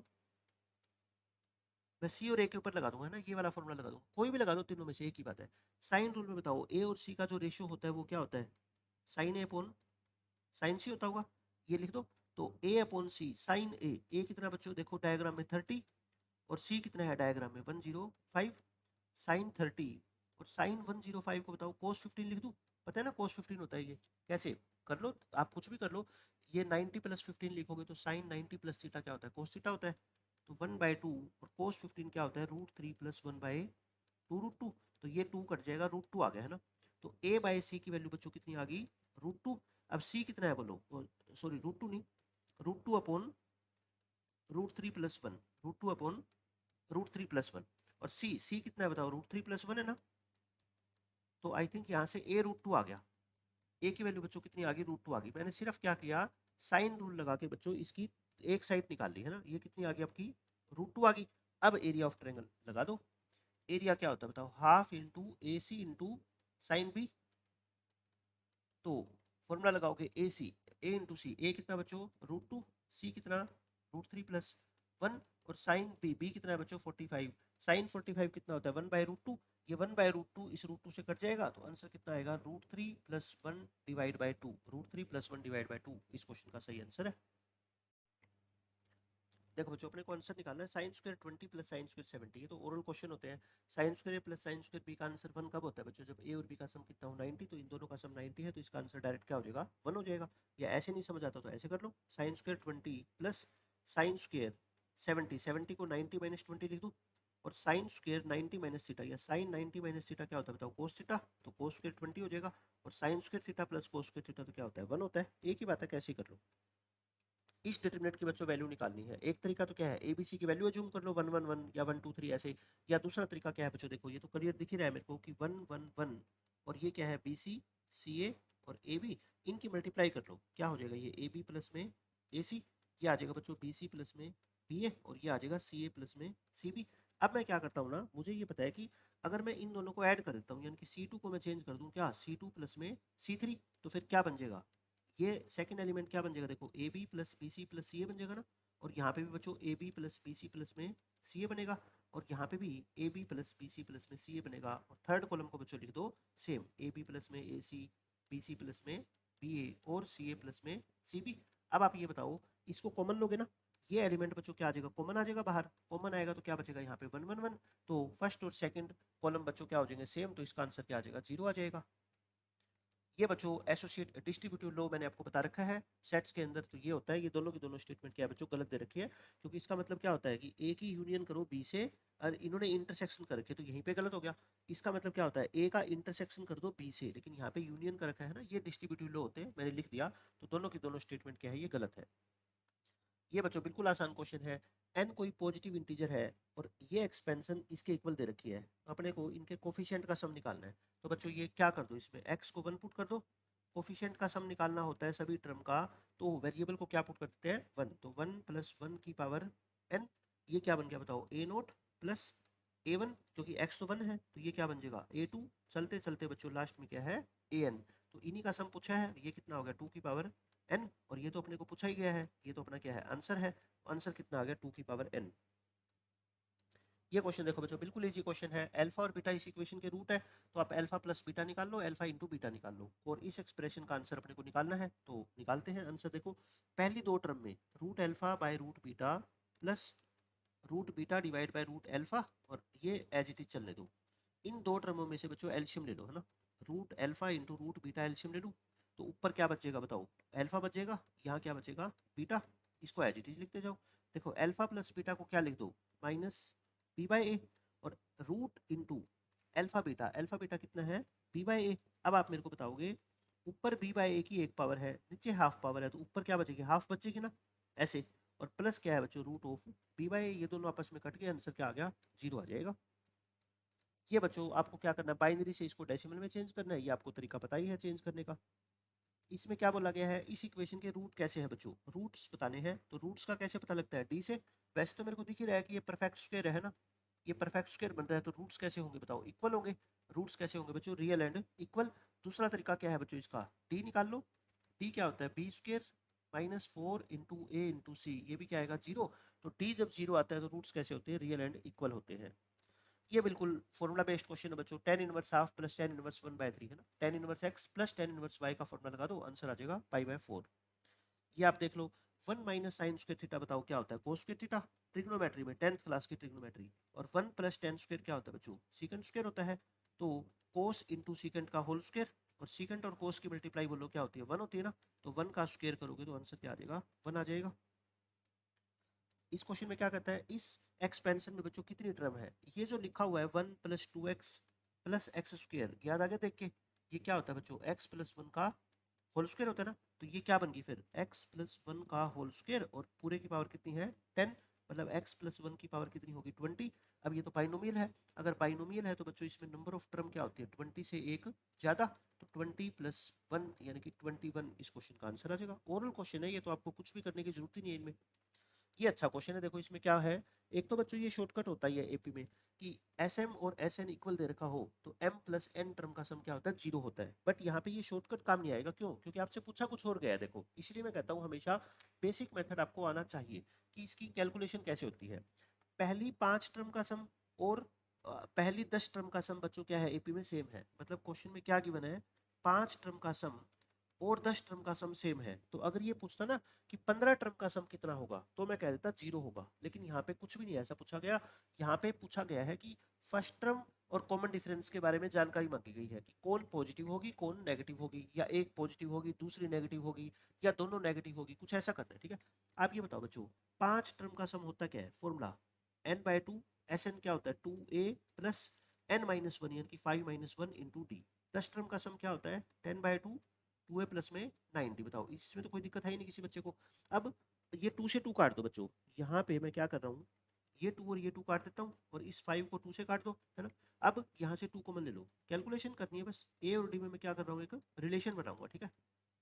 ए और डी के अंदर बच्चों में एक रिलेशन निकालना चाहता हूँ। ये 2 से 2 कट गया, ए प्लस में 2d equal to 2a plus में 9d। ये ऐसा करो उधर ले जाओ सबको, तो क्या हो जाएगा a प्लस में 7d इक्वल टू 0, यानी कि a इक्वल टू क्या आ गया बच्चों -7d आ गया। आप समझ रहे हो मेरी बात। एक बात बताओ, अगर d पॉजिटिव हुआ, मान लेते हैं d पॉजिटिव है, ठीक है, d क्या है बच्चों पॉजिटिव है, तो फिर a क्या होगा नेगेटिव नहीं हो जाएगा। अगर d पॉजिटिव है, पॉजिटिव नंबर को -7 से मल्टीप्लाई करोगे तो नेगेटिव आएगा। अगर d नेगेटिव है, अगर d नेगेटिव है तो बच्चों a पॉजिटिव हो जाएगा। क्यों? क्योंकि नेगेटिव इंटू नेगेटिव मिलके क्या हो जाएंगे पॉजिटिव। मतलब मेरे कहने का है या तो a पॉजिटिव होगा और d नेगेटिव, या a नेगेटिव होगा d क्या होगा पॉजिटिव। मतलब दोनों में से एक नेगेटिव एक पॉजिटिव। फर्स्ट टर्म नेगेटिव होगी बच्चों, कोई नहीं कह सकता। मेरे को क्या पता भी फर्स्ट टर्म हमेशा नेगेटिव ही होगी, पॉजिटिव भी तो हो सकती है। Common difference must be negative, ये भी जरूरी नहीं है। ये कहता है आइदर द फर्स्ट टर्म और the common difference is negative but not both. बिल्कुल सही है ना, कि या तो पहली टर्म नेगेटिव होगी या कॉमन डिफरेंस नेगेटिव होगा, लेकिन दोनों नेगेटिव नहीं हो सकते। तो सी ऑप्शन देखो बिल्कुल आसान से हमने क्या कर लिया, इस क्वेश्चन को सोल्व कर लिया। इसमें क्या बोला गया आपसे, ए सेट दे रखा है। पावर सेट के अंदर बच्चों कितने एलिमेंट होंगे, number of element in power set क्या होता है नंबर ऑफ सबसेट्स। ए के कितने सबसेट होते हैं ना, वही तो पावर सेट में जाते हैं एलिमेंट। तो 2 की पावर 4 यानी कि 16 आंसर आ जाएगा। इसमें बच्चों difference of roots, difference of roots का फॉर्मूला पता है ना क्वाड्रेटिक में, root D divide by A. तो क्या होगा ये रूट डी, डी निकाल लो, क्या आएगा B square -4 into A into C, तो 64। तो डी का रूट कितना आ जाएगा फिर बताओ 8।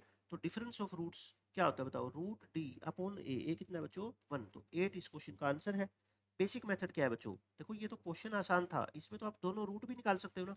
लेकिन पेपर में अगर क्वेश्चन डिफिकल्ट आ गया किसी दिन जिसमें रूट आपके इरेशनल आएंगे, तो उसमें फिर ये मेथड नहीं लगा पाओगे जो अब मैं आपको सिखा रहा हूँ, है ना। क्योंकि ये तो मेरे को दिख रहा है कि इसमें तो मिडिल टर्म को मैं आसानी से स्प्लिट करके फैक्टर बना सकता हूँ x-9 x-1। एक रूट आ गया 1 और एक 9, इन दोनों में आपसे डिफरेंस ही तो पूछा है। 9 और 1 में कितने का डिफरेंस होता है बच्चों 8 का। तो डायरेक्ट आंसर आपका ऐसे भी आ जाएगा। इसमें बच्चों क्या बोला गया है, ये दो इक्वेशन है, ये x और y इन दोनों इक्वेशन को सेटिस्फाई करते हैं, तो आपको इसकी वैल्यू बतानी है। तो बताओ बच्चों 10th क्लास का मेथड यूज करके इन दोनों इक्वेशन को सोल्व तो कर लोगे ना। सोल्व करके x और y की वैल्यू आ गई, तो आपको आंसर क्या निकालना है अब 2x माइनस वाई। एक्स कितना है सोल्व करने पे 7, y कितना है 4, 14 में से 4 माइनस करो 10, इस क्वेश्चन का आंसर आ जाएगा। अब बच्चों क्वाड्रेटिक इक्वेशन के रियल रूट है, रियल रूट के लिए क्या करते हैं बताओ, d को greater than equal to 0 put करते हैं, है ना। तो B square -4 into A into C, तो बी स्क्र -16 हो गया। और इसको क्या लिख दो a plus B, a minus B कर दे। अब वे विक्रम का यूज करो, -4 4 प्लस माइनस प्लस, आपको क्या चाहिए बताओ ग्रेटर देन इक्वल टू 0 मतलब पॉजिटिव। तो या तो b क्या होना चाहिए बच्चों, या तो b आप कहो सर 4 या 4 से बड़ा होना चाहिए, है ना, यहाँ पे होना चाहिए। या b क्या होना चाहिए -4 या उससे छोटा होना चाहिए। तो देख लो b -4 या उससे छोटा, या फिर बच्चों b क्या होना चाहिए 4 या 4 से बड़ा। आंसर आ गया D. What is the 7th term of the sequence. बच्चों ये सीक्वेंस देखो ना एपी है ना जीपी है ना। इसमें जो रीजनिंग का क्वेश्चन है, वैसे तो आप तरीका लगा सकते हो इसके अंदर की जब दो टर्म का डिफरेंस एपी में हो, लेकिन बच्चों एनडीए के अंदर वो इतना एजीपी वाले क्वेश्चन ज्यादा पूछे नहीं जाते हैं ना, इसलिए सीधा तरीका आपको बताता हूँ। इन दोनों में कितने का गैप है 3 का, इन दोनों में बच्चों 5 का, इन दोनों में 7 का और इन दोनों में 9 का, ऐसे ना गैप देखो एपी में है 3 5 7 9। तो एक बात बताओ आप मेरे को, ये कौन सी टर्म है फर्स्ट, ये सेकंड, ये थर्ड, ये फोर्थ, ये फिफ्थ, ये सिक्स्थ और ये सेवंथ। सेवंथ टर्म निकालनी है आपको, है ना। एक बात बताओ आप मेरे को बच्चों, अगर फोर्थ और फिफ्थ में 9 का गैप है तो फिफ्थ और सिक्स्थ में गैप कितने का होगा 11 का। दो दो बढ़ते जा रहे हैं ना, 3 5 7 9, और इनमें कितने का होगा 13 का गैप। तो फिर बताओ 11 का गैप है तो T6 कितनी होगी, 24 में 11 जोड़ दो भाई। T4 से T5 पे कैसे आए थे, आपने 9 जोड़ा था, अब 11 जोड़ो, है ना। अब T7 क्या होगी, T6 में 13 जोड़ दो यानी कि 48, 48 इस क्वेश्चन का आंसर आ जाएगा। इस क्वेश्चन में बच्चों 10 15 की तो डायरेक्ट वैल्यू पता है ना बच्चों, 10 15 क्या होता है 2 माइनस रूट 3 होता है। या फिर अगर आपको डायरेक्ट याद नहीं है तो 10 15 क्या होता है बच्चों, cos by cos, sine by cos, sine 15 by cos 15 और sin 15 की वैल्यू क्या होती है √3 माइनस 1/2 √2 और cos 15 क्या होता है बच्चों √3 प्लस 1/2 √2। ये तो सारी वैल्यू देखो याद होनी ही होनी चाहिए जो मैं आपको बताता हूँ। अब इसको क्या कर दो रैशनलाइज कर दो, रैशनलाइज करोगे सिंप्लीफाई करोगे यही आएगी 2 माइनस √3। बट वैल्यू पेपर के अंदर जो मैंने आपको बता रखी है ट्रिग्नोमेट्री में वो याद होनी ही होनी चाहिए आपको। ये 4 स्टेटमेंट है बच्चों, इनमें से कौन सा ऑर्डर करेक्ट है इनका। देखो ये 10 30 होता है, 10 30 कितना होता है 1/√3, 10 135, 10 135 कितना होता है बच्चों 10 90 प्लस 45। सेकंड क्वाड्रेंट में 10 नेगेटिव होता है, 90 पे रेशियो चेंज हो जाता है। कोट 45 कितना होता है -1, माइनस का है तो ये ठीक है। ये कितना होगा 10 225। अब ये तो थर्ड क्वाड्रेंट में है, थर्ड क्वाड्रेंट में तो आंसर क्या आएगा पॉजिटिव और क्या आ जाएगा 1 आ जाएगा, आप समझ गए। और ये कितना है 10 120, 10 120 को बच्चों क्या लिखोगे 10 90 प्लस 30। सेकंड क्वाड्रेंट में 10 का क्या बन जाएगा कोट, कोट 30 होता है बच्चों क्या माइनस के √3। चारों आंसर मैंने आपके सामने निकाल दिए। इनमें बच्चों सबसे देखो ऑप्शन में क्या दे रखा है साइन देखो क्या less than less than less than, मतलब कि ये नंबर क्या है बच्चों सबसे बड़ा, फिर ये नंबर क्या होगा सबसे छोटा। तो पहले सबसे छोटा नंबर देखो, पहले क्या लिखा हुआ है सबसे छोटा नंबर, ठीक है। या ये लास्ट का नंबर क्या है बच्चों सबसे बड़ा, सबसे बड़ा नंबर कौन है इसमें बताओ इन चारों में से। आप ये बता दो सबसे बड़ा नंबर कौन है बच्चों 1 है ना, ये क्या है लार्जेस्ट है, क्योंकि 1 की वैल्यू क्या होती है लार्जेस्ट। अब देखना चारों में से मैंने क्या निकाल दिया, हाँ ठीक है, चारों में से 1 जो है ना बच्चों लार्जेस्ट है, मतलब जो 3 नंबर पे जो स्टेटमेंट दे रखी है ना वो लार्जेस्ट है उसकी वैल्यू है ना। तो आप चारों ऑप्शन में से लास्ट में 3 किस में है, या तो फर्स्ट में या सेकंड में, मतलब ये ऑप्शन तो कट कर दो, ठीक है। अब इसमें सबसे छोटा कौन है बताओ, सबसे छोटा बच्चों ये है ना, क्योंकि इसका मतलब क्या होता है -1.732, तो ये क्या है बच्चों स्मॉलेस्ट। स्मॉलेस्ट कौन है बताओ चौथे नंबर वाली, ये क्या है स्मॉलेस्ट है। तो सबसे पहले क्या लिखा होना चाहिए 4, तो देख लो 4 इसके अंदर लिखा हुआ है। तो चारों आपको चेक करने की जरूरत ही नहीं है, पहला और लास्ट चेक कर लो आपका आंसर आ जाएगा बस। इसमें बच्चों देखो कोस की वैल्यू दे रखी है और इसकी वैल्यू निकालनी है, तो निकालते हैं इसका आंसर।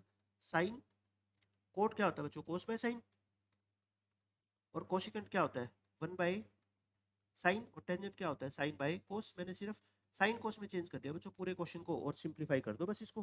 देखो साइन से साइन कट गया, साइन से साइन कट गया, कोस से कोस कट गया, आंसर क्या आ गया 1। तो मेरे को जो कोस की वैल्यू दे रखी है उसका यूज ही नहीं हुआ कहीं, डायरेक्ट आंसर क्या आ गया आपका 1 आ गया।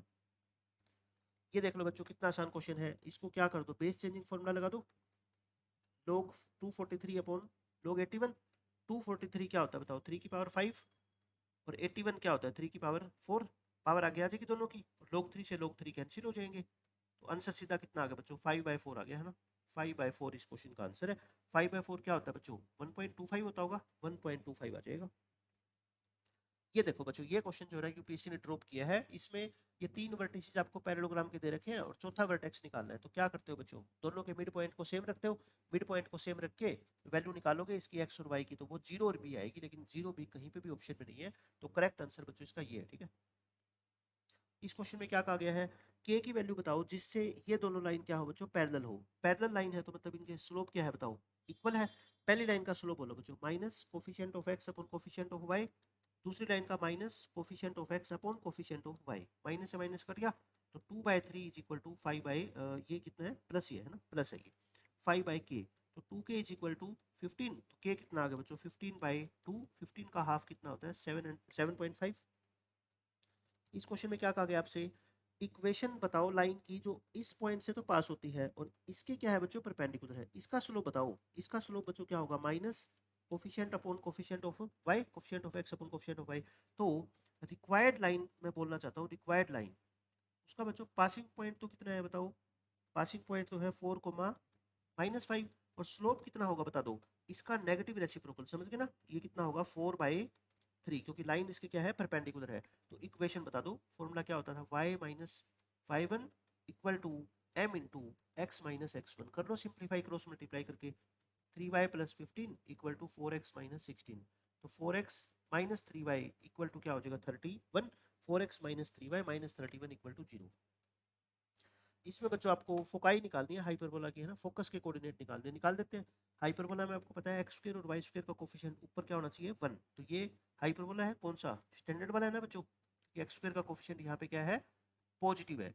तो ये क्या हो गया अपना ए स्क्वायर, ये क्या हो गया बी स्क्वायर। पहले ई निकालो, ई का फॉर्मूला क्या होता है बताओ √A² plus b square divide by a होता है ना। तो दोनों का स्क्वायर करके ऐड करो 1/4 प्लस 1/9 अपॉन ए कितना है बच्चों 1/2 है ना, क्योंकि ए स्क्वायर 1/4 है तो ए 1/2, ऊपर एलसीएम ले लो 36, तो 9 प्लस में 4 बाय 1/2, ये कितना आ गया बताओ √13/6 और इंटू 2/1, यानी कि √13/3 बच्चों क्या आ गई इसकी इसेंट्रिसिटी आ गई। अब आप मेरे को बता दो फोकाई के कोऑर्डिनेट्स क्या होते थे, प्लस माइनस ए ई कोमा 0 होता था ना, प्लस माइनस ए कितना 1/2 और ये कितना √13/3 कोमा 0, तो आंसर क्या आ गया plus minus √13/6 comma 0, option number b आ गया। डायरेक्ट फॉर्मूला बेस्ड क्वेश्चन है ये तो। इस क्वेश्चन में क्या कहा गया आपसे, के की वैल्यू बताओ जिससे ये दोनों स्ट्रेट लाइन बच्चों इक्वी डिस्टेंट हो इस पॉइंट से। इसका मतलब क्या कि इस लाइन की डिस्टेंस जो 1 1 से होगी और इस लाइन की जो डिस्टेंस 1 1 से होगी, ये दोनों क्या है बच्चों इक्वल है। तो पहली लाइन की डिस्टेंस निकालो, पहली लाइन की डिस्टेंस निकालना, डी कितनी आएगी बताओ 3 + 4 - 1 और अपॉन 3 का स्क्वायर प्लस 4 का, ऐसे ही। तो कितना आ गया ऊपर बताओ 6, ये 5, ये 6/5 है, तो इसको भी क्या लिख दो बच्चों 6/5, क्योंकि क्वेश्चन में क्या दे रखा है इनकी डिस्टेंस इक्वल दे रखी है, तो 6/5। और डिस्टेंस निकालते कैसे बताओ, पहले 1 1 पुट करोगे एक्स और वाई को, बताओ ऐसे करते होगे, और ये कितना आ गया 16 प्लस में 9, तो नीचे तो क्या आ गया बच्चों 5 आ गया, ऊपर क्या आ गया 6 = 7 प्लस में 2k, तो 2k की वैल्यू कितनी आ गई -1, तो k की वैल्यू कितनी आएगी -1/2, इस क्वेश्चन का आंसर आ जाएगा। वैसे बच्चों इसमें मोड लगाना चाहिए है ना, तो इसका दूसरा आंसर क्या आ सकता था, एक और आंसर बता देता हूँ, पेपर में अगर मान लो ये ना गिवन होता तो घबराना नहीं है ना, क्योंकि डिस्टेंस कभी भी नेगेटिव नहीं होती, तो यहाँ पे क्या लगता है बच्चों हमेशा मोड लगता है, ठीक है। तो ये +-6 आएगी, लेकिन हमने तो -6 तो कंसीडर नहीं किया ना, तो आप एक बार इसको क्या कंसीडर कर लो -6 कंसीडर कर लो। तो मैं बता रहा हूँ आपको कि दूसरा आंसर बच्चों इसका -13/2 भी हो सकता था, ठीक है, दोनों ही आंसर पॉसिबल है। ऑप्शन में ये दे रखा है तो हमने टिक कर दिया। इस क्वेश्चन में क्या कहा गया है, एक पॉइंट P है बच्चों, वो इस तरह से मूव करता है कि इसकी P की डिस्टेंस दोनों से बच्चों इक्वल है, तो P का लोकस बताना है। देखो ये P पॉइंट है, ये मान लो क्या XY है, ठीक है, ये A और B से इक्वी डिस्टेंट है। आपको क्वेश्चन में क्या दे रखी है कि P की डिस्टेंस A से और B से क्या है सेम है, तो मतलब PA = क्या होगा PB, तो दोनों का स्क्वायर भी क्या होगा सेम होगा। इसका स्क्वायर निकालोगे x - 1 का होल स्क्वायर और y - 2 का होल स्क्वायर, यहाँ से निकालोगे ये क्या आएगा बच्चों x + 2 आ जाएगा ना, x + 2 का होल स्क्वायर और y - 3 का होल स्क्वायर। अब आप मेरे को बताओ जब दोनों तरफ स्क्वायर खोलोगे तो x स्क्वायर y स्क्वायर तो कट ही जाएंगे, x स्क्वायर y स्क्वायर कटेंगे, तो बच्चों जो आंसर आएगा वो क्या आएगा एक स्ट्रेट लाइन आएगा, यानी कि x और y में एक लीनियर इक्वेशन आ जाएगी, है ना। तो ये क्या होगी एक स्ट्रेट लाइन को रिप्रेजेंट करेगी। और वैसे भी आपको पता है बच्चों कि बिना देखे भी इस क्वेश्चन को आप निकाल सकते थे बिना सोल्व किए।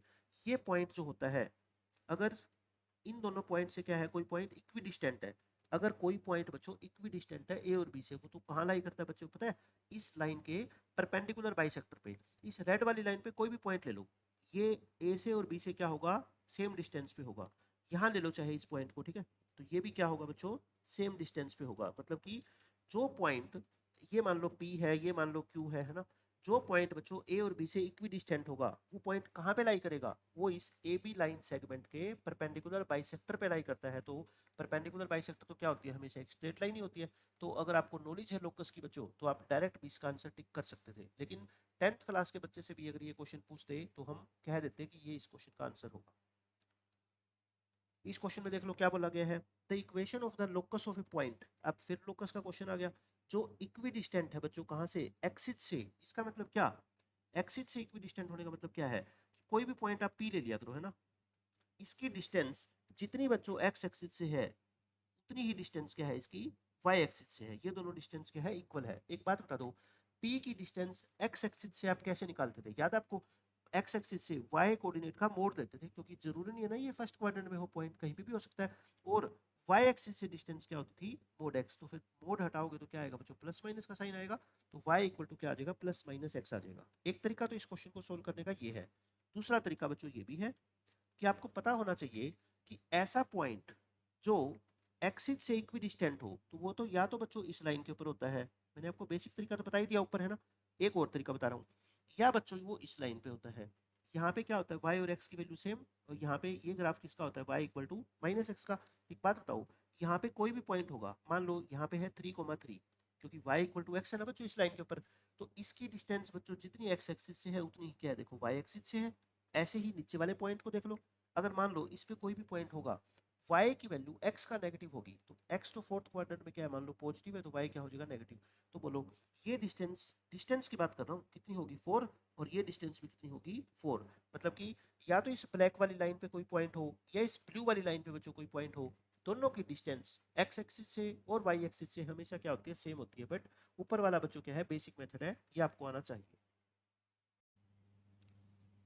देखो बच्चों क्वेश्चन नंबर 58 में क्या कहता है, what does the angle the line segment joining this and this subtend at 0 0। इसका मतलब क्या है कि ये मान लो दो पॉइंट है, एक 5,2 है और एक बच्चों कितना है 6,-15। इन दोनों पॉइंट को ज्वाइन करने वाला लाइन सेगमेंट ओरिजिन पे कितना एंगल बनाता है, मतलब कि आपको ये वाला एंगल निकालना है, थीटा है ना। तो मान लो इनको पॉइंट को ए नाम दे दो, बी नाम दे दो, तो इन OA और OB के बीच का क्या निकालना है आपको, एंगल ही तो निकालना है। तो दो लाइन के बीच का एंगल निकालने के लिए दोनों का क्या चाहिए, स्लोप। बताओ इसका ऊपर वाली लाइन का स्लोप बोलो OA का 2/5 हो जाएगा, नीचे वाली लाइन का स्लोप बोलो बच्चों OB का -15/6 हो जाएगा। 3 पे काट दो, मेरे को तो ये दिख रहा है, देखो और कुछ करने की जरूरत ही नहीं है। दोनों स्लोप की प्रोडक्ट कितनी है बच्चों, -1 है ना। अगर दोनों स्लोप की प्रोडक्ट -1 है तो इन दोनों के बीच का एंगल क्या होगा, 90 डिग्री। तो ये कितना आ गया आपका, 90 डिग्री आ गया। नहीं तो क्या कर लो, फॉर्मूला लगा लो, tan थीटा इक्वल टू क्या होता है बच्चों, m1 - m2 upon 1 + m1 × m2, एक ही बात है।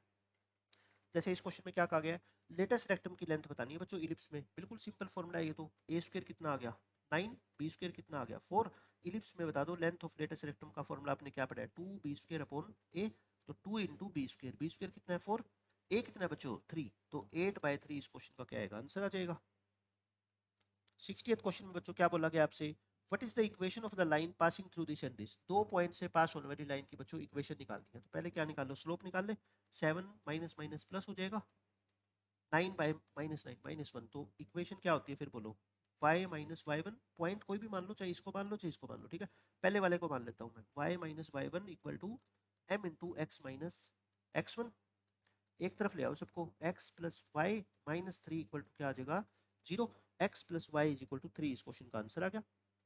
इसमें क्या बोला गया बच्चों, एंगल निकालना है इन दो लाइन के बीच का। तो ये तो वही फिर से क्वेश्चन आ गया, दोनों लाइन का क्या निकालेंगे, पहले स्लोप, और मेरे को दिख ही रहा है स्लोप की प्रोडक्ट कितनी आ गई फिर से -1। तो दोनों लाइन आपस में क्या है, परपेंडिकुलर, यानी कि दोनों के बीच का एंगल कितना आ गया, π/2। एक्सिस बच्चों, पैराबोला का एक्सिस निकालना हो तो एक तरीका तो क्या है, मैं आपको बेसिक मेथड भी बताऊंगा। ये कौन सा पैराबोला लग रहा है आपको, बताओ, लेफ्ट हैंडेड है ना। ये बच्चों लेफ्ट हैंडेड पैराबोला है। तो पैराबोला का एक्सिस मतलब कि ये वाली लाइन क्या है बच्चों, इसका एक्सिस है। और ये क्या है, एक्स एक्सिस। और एक्स एक्सिस की इक्वेशन क्या होती है बताओ, y = 0। एक्स एक्सिस की इक्वेशन क्या होती है, y = 0। तो y = 0 क्या है बच्चों, इसका एक्सिस है। सेकंड मेथड देखो, कोई भी आपको मान लो पैराबोला, ये तो स्टैंडर्ड फॉर्म में है जिसका वर्टेक्स क्या है बच्चों 0 0 है, तो आपको पता लग गया। अगर मान लो कोई और पैराबोला होता जिसका वर्टेक्स 0 0 ना हो, ठीक है, तो फिर एक्सिस निकालने का क्या फॉर्मूला होता है बच्चों, जैसे इसके अंदर स्क्वायर किस वेरिएबल के ऊपर है बताओ, y के ऊपर है ना। तो आप डिफरेंशिएट करते with respect to y partially, partially का मतलब समझते हो कि x को क्या मानना है बच्चों, कांस्टेंट मानना है। तो y² का कितना हो गया 2y, इसका 0, तो y की वैल्यू कितनी आ गई 0। ये जो लास्ट में बच्चों इक्वेशन निकल के आती है, इसी को क्या बोलते हैं, एक्सिस ऑफ पैराबोला बोलते हैं। ये बिल्कुल बेसिक मेथड है, तो आंसर दोनों से सेम आएगा।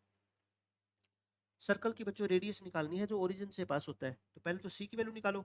अगर ये ओरिजिन से पास होता है तो 0 0 क्या करेगा बच्चों, इसको सेटिस्फाई करेगा। तो 0 + 0 + 0 + c = 0, मतलब कि वैसे भी कोई कर्व जब ओरिजिन से पास होती है तो उसमें कांस्टेंट टर्म की वैल्यू क्या होती है बच्चों, 0 होती है, ठीक है। तो ये इक्वेशन आ गई सर्कल की। अब बता दो इसका सेंटर कितना है बच्चों, इसका सेंटर बोलो, ये कितना है 1, उसका हाफ और साइन चेंज, और y का कोऑर्डिनेट तो है ही नहीं, तो रेडियस कितनी होती है बताओ, -1/2 का स्क्वायर प्लस ये कांस्टेंट टर्म तो है ही नहीं। तो आंसर कितना आ गया बच्चों, 1/2 आ जाएगा। सेंट्रोइड निकालनी है, ट्रायंगल के तीनों वर्टिसेस दे रखे हैं, कोई समझाने की जरूरत नहीं है, सेंट्रोइड तो 10th क्लास का क्वेश्चन होता है। इस क्वेश्चन में देखो बच्चों क्या कहता है, इक्वेशन ऑफ द लाइन बताओ जिसका the reciprocals of whose intercepts on the axis are m and n। मतलब कि ये जो इसके इंटरसेप्ट है ना बच्चों, x इंटरसेप्ट है और y इंटरसेप्ट है, वो x इंटरसेप्ट का रेसिप्रोकल दे रखा है कितना m, तो फिर x इंटरसेप्ट कितना होगा 1/m। और y इंटरसेप्ट का रेसिप्रोकल दे रखा है आपको कितना n, तो y इंटरसेप्ट कितना होगा 1/n। क्योंकि इक्वेशन के लिए अपने को क्या चाहिए, x के नीचे x इंटरसेप्ट, y के नीचे y इंटरसेप्ट इक्वल टू 1, ये होती है ना इक्वेशन ऑफ लाइन। तो m ऊपर चला जाएगा, mx + ny = 1 इस क्वेश्चन का आंसर आ जाएगा। ओरल क्वेश्चन था ये तो, बस इंटरसेप्ट ना देके उनका रेसिप्रोकल दे रखा है, तो इंटरसेप्ट निकालने के लिए बच्चों इनका रेसिप्रोकल कर दो फिर से। ये बच्चों देखो मैंने आपको 3 थ्योरम में हमेशा आपको 3 रिजल्ट दिखाता हूँ ना 3D के अंदर, आपकी नोटबुक में 40वां पॉइंट आपको मिलेगा कि अगर क्यूब के दो डायगोनल के बीच का एंगल निकालना हो तो बच्चों कितना होता है, कोस इनवर्स 1/3। इनका प्रूफ है, लेकिन बच्चों प्रूफ पेपर में काम नहीं आएगा, है ना। ये 3 ही तरह के क्वेश्चन पूछे जाते हैं पेपर में। और अगर एंगल निकालना हो एक बॉडी डायगोनल एक फेस डायगोनल के बीच का, तो ये होता है। और अगर एक लाइन बच्चों अल्फा बीटा गामा डेल्टा बनाती है डायगोनल्स के साथ, तो फिर ये रिजल्ट होता है, ठीक है। सारे मैंने आपको प्रूफ भी करवा रखे हैं, बट प्रूफ जरूरत नहीं है, ये तीनों रिजल्ट आपको हमेशा याद रखने हैं। तो दो डायगोनल के बीच का एंगल निकालना हो तो क्या होता है, कोस इनवर्स 1/3। जैसे देखो ये क्वेश्चन, थीटा बच्चों अक्यूट एंगल है क्यूब के दो डायगोनल के बीच का। तो अगर थीटा अक्यूट एंगल है तो फिर डायगोनल के बीच का एंगल कितना होता है बताओ, ये होता है। तो कोस थीटा की वैल्यू कितनी आ गई, फिर यहाँ से बोलो 1/3, या फिर 3 cos theta is equal to क्या आ गया 1। एक ही बात है, 3 कोस थीटा की वैल्यू कितनी आएगी, 1 आएगी। इसमें बच्चों क्या बोला गया है, स्फेयर की इक्वेशन निकालो जिसकी रेडियस तो कितनी है 1 और सेंटर क्या है बच्चों 0 0 0 0 0, है ना। 3D फिगर होती है तो स्फेयर की इक्वेशन क्या होती है बताओ, x माइनस ये जो भी सेंटर है इसका कोऑर्डिनेट घटा के, है ना, y माइनस 0 का होल स्क्वायर z माइनस 0 का whole square equal to radius का स्क्वायर। तो ये तो क्या आ गया, x square plus Y square plus z square is equal to 1। Option number b आ गया ना बच्चों। Sum of the squares of the direction cosines of x axis. वैसे तो एक्स एक्सिस के डायरेक्शन कोसाइन 1 0 0 होते हैं, लेकिन आपको कुछ करने की जरूरत नहीं है। किसी भी बच्चों लाइन के डायरेक्शन कोसाइन के स्क्वायर का सम तो हमेशा क्या होता है, 1 ही होता है ना। L square plus M square plus N square तो बच्चों हमेशा 1 होता है, चाहे वो एक्स एक्सिस हो वाई एक्सिस हो या कोई और लाइन हो। अपने को सोल्व करने की जरूरत ही नहीं है। अब ये देख लो बच्चों, डिस्टेंस निकालनी है ओरिजिन की इस लाइन से। एक्चुअली ये लाइन नहीं है, 3D के अंदर ये क्या होता है, प्लेन होता है ना। तो प्लेन की बच्चों ओरिजिन से डिस्टेंस निकालनी हो तो डायरेक्ट फॉर्मूला आपको पता ही है, पॉइंट पुट करके नीचे क्या करते हैं, इसका स्क्वायर इसका स्क्वायर इसका स्क्वायर। ये तो बिल्कुल बेसिक क्वेश्चन है। अब बच्चों ये कॉन्सेप्ट मैंने आपको बता रखा है बहुत बार कि अगर आपको प्रोजेक्शन निकालनी हो एक लाइन की, किसके अंदर, दूसरी लाइन के अंदर, लाइन सेगमेंट की प्रोजेक्शन बच्चों किसी दूसरी लाइन में, तो ऊपर वाली ये जो पी क्यू होती है ये अपनी गिवन लाइन सेगमेंट होता है। इसकी प्रोजेक्शन निकालनी है आपको नीचे वाली लाइन में, है ना, इस वाली लाइन में। तो तरीका क्या होता है बच्चों, इस नीचे वाली लाइन के आपको क्या पता होना चाहिए, डायरेक्शन कोसाइन पता होना चाहिए, जो क्या है बच्चों LMN है, ठीक है। नीचे वाली लाइन के क्या है, ये डायरेक्शन कोसाइन है। तो प्रोजेक्शन क्या होती है, ये M से लेके N। तो इसकी लेंथ का फॉर्मूला क्या होता है, L into X two minus X one, M into Y two minus Y one और N into Z two minus Z one. ये लेंथ ऑफ प्रोजेक्शन होती है, ठीक है। उसके बाद अगर मान लो एक डायरेक्ट क्वेश्चन है कि आपको पी क्यू वेक्टर की प्रोजेक्शन निकालनी है एक्स एक्सिस के ऊपर वाई एक्सिस के ऊपर जेड एक्सिस के ऊपर, अगर ये दे रखी हो आपको, है ना, तो इसकी लेंथ निकालनी हो तो क्या करते हैं बच्चों, फिर पी क्यू वेक्टर क्या हो जाता है 12i cap plus 3j cap plus 4k cap. और बच्चों इसकी लेंथ आपको निकालनी आती है, डायरेक्ट तरीका भी आपको मैंने बता रखा है। देखो अब ये क्वेश्चन पूछ लिया ना कि एक स्ट्रेट लाइन की प्रोजेक्शन बच्चों तीनों एक्सिस पे ये दे रखी है, तो इस लाइन सेगमेंट की लेंथ बताओ। तो स्ट्रेट लाइन के ऊपर 2 पॉइंट मान लो पी क्यू, तो फिर वो पी क्यू वैक्टर क्या हो जाता है बताओ, सीधा 2 3 6 हो जाता है। तो इसकी क्या निकालनी है अपने को, लेंथ निकालनी है। तो क्या हो जाएगा बताओ, 4 प्लस 9 प्लस 36 यानी कि 7। 7 इस क्वेश्चन का क्या है, आंसर आ गया। इस क्वेश्चन में देख लो बच्चों क्या कहता है, कौन से दोनों फंक्शन को कंसीडर करो, कौन सा फंक्शन कंटिन्यूस है। बच्चों एक्सपोनेंशियल फंक्शन तो हमेशा कंटिन्यूस होता है और मॉडुलस फंक्शन भी हमेशा क्या होता है, कंटिन्यूस होता है। तो दोनों के दोनों क्या है, कंटिन्यूस है। डेरिवेटिव बताना है आपको एक्स क्यूब का एक्स स्क्वायर की रिस्पेक्ट में। तो आंसर सीधा क्या होता है, मैंने क्या बता रखा है, ऊपर वाले फंक्शन का डेरिवेटिव ऊपर और जिसकी रिस्पेक्ट में निकालना है उसका डेरिवेटिव बच्चों नीचे कर दो बस। तो ऊपर क्या आ गया 3x स्क्वायर, नीचे क्या आ गया 2x, x से x काट दो तो 3x/2 इस क्वेश्चन का आंसर आ जाएगा अपना। आपको लिमिट निकालनी है बच्चों, ये कौन सी फॉर्म है बताओ, 0/0 फॉर्म है। तो 0/0 फॉर्म है तो लोपिटल रूल लगा दूं मैं। लोपिटल रूल में ऊपर डेरिवेटिव करोगे और नीचे क्या करोगे बच्चों, डेरिवेटिव करोगे। और अब x को क्या पुट कर दो, 2 पुट कर दो, तो आंसर क्या आएगा -1/12। ये क्वेश्चन देख लो बच्चों, इसमें आपको फंक्शन की दो डेफिनेशन दे रखी है, मतलब पीस वाइज फंक्शन है ना। फंक्शन कहाँ से कहाँ तक डिफाइन है, रियल नंबर से रियल नंबर तक। और फंक्शन की वैल्यू है एक्स स्क्वायर, जब एक्स क्या होगा 0 या 0 से बड़ा, और एक्स अगर 0 से छोटा होगा तो फंक्शन की डेफिनेशन क्या है बच्चों, -x है। तो अपने को कंटिन्यूस और डिफरेंशिएबल चेक करना है 0 पे, ठीक है। तो 0 के ऊपर चेक करते हैं, 0 के ऊपर बताओ बच्चों लेफ्ट हैंड लिमिट क्या होगी, लेफ्ट हैंड लिमिट 0 यहाँ पे पुट करोगे ना तो -0 हो जाएगी यानी कि 0। और राइट हैंड लिमिट में बच्चों 0 यहाँ पे पुट करोगे तब भी क्या फर्क पड़ेगा, 0 ही है तो आंसर आएगा। तो लेफ्ट हैंड लिमिट और राइट हैंड लिमिट इक्वल आ गई और फंक्शन की वैल्यू भी बच्चों क्या आएगी 0। इसका मतलब फंक्शन क्या हो गया अपना, कंटिन्यूस हो गया, क्योंकि फंक्शन की डायरेक्ट वैल्यू निकालोगे तब भी तो क्या आएगी बच्चों, 0 ही आएगी ना। तीनों वैल्यू क्या है, ये सेम है। अब डिफरेंशिएबिलिटी चेक करते हैं। पोलिनोमियल फंक्शन है तो डायरेक्ट डेरिवेटिव कर लो।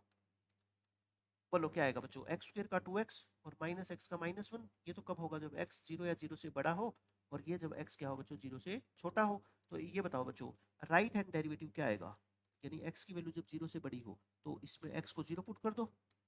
और लेफ्ट हैंड डेरिवेटिव बच्चों, ये तो कांस्टेंट टर्म है -1, तो ये तो इक्वल नहीं है। राइट हैंड डेरिवेटिव और लेफ्ट हैंड डेरिवेटिव बच्चों इक्वल नहीं है, तो ये फंक्शन नॉट डिफरेंशिएबल हो गया है ना। तो डिफरेंशिएबल नहीं है 0 पे, कंटिन्यूस है, तो ये क्या है, कंटिन्यूस है, सही है। डिफरेंशिएबल है बच्चों, ये गलत है, डिफरेंशिएबल नहीं है। कौन सी स्टेटमेंट करेक्ट है बच्चों, सिर्फ फर्स्ट करेक्ट है। 75th क्वेश्चन में, ये बिल्कुल आसान क्वेश्चन है, आपको एफ एक्स दे रखा है, एफ डैश 0 और एफ डैश 1 वगैरह सब कुछ निकालना है। तो पहले एफ डैश एक्स निकालो, कितना होगा बताओ, 4x प्लस में 3। अब एफ डैश 0 निकालोगे तो 3 आ गया, और एफ डैश -1 निकालोगे तो -4 प्लस 3 यानी कि -1 आ गया। आंसर बताओ कितना आएगा, बताओ एफ डैश 0 मतलब कि 3 प्लस 3 इंटू एफ डैश -1 यानी -1। तो फाइनल आंसर क्या आएगा इसका, 0 आएगा। ये देख लो बच्चों, लिमिट पुट करनी है एक्स गोज टू 0, तो ये कौन सी फॉर्म है बताओ, 0/0 फॉर्म है। 0/0 फॉर्म है तो कुछ बिना सोचे लोपिटल लगा दो, 1 का माइनस कोस का क्या होता है माइनस साइन, और ये x का कितना होता है 1। x को क्या पुट करोगे 0, साइन 0, साइन 0 क्या होता है 0 होता है। ये भी बच्चों कौन सी फॉर्म है, 0/0 फॉर्म है, लोपिटल लगा दो। जब भी 0/0 फॉर्म हो बस डायरेक्ट लोपिटल लगाओ, कोस का डेरिवेटिव, और नीचे पाई का 0, x का -1, तो क्या आ गया बताओ, limit x goes to 0 sine x, है ना, साइन x अपॉन 1। ये क्या आ गया अपना, pi minus x, pi minus x. हम तो क्या कर रहे हैं, डेरिवेटिव कर रहे हैं ना।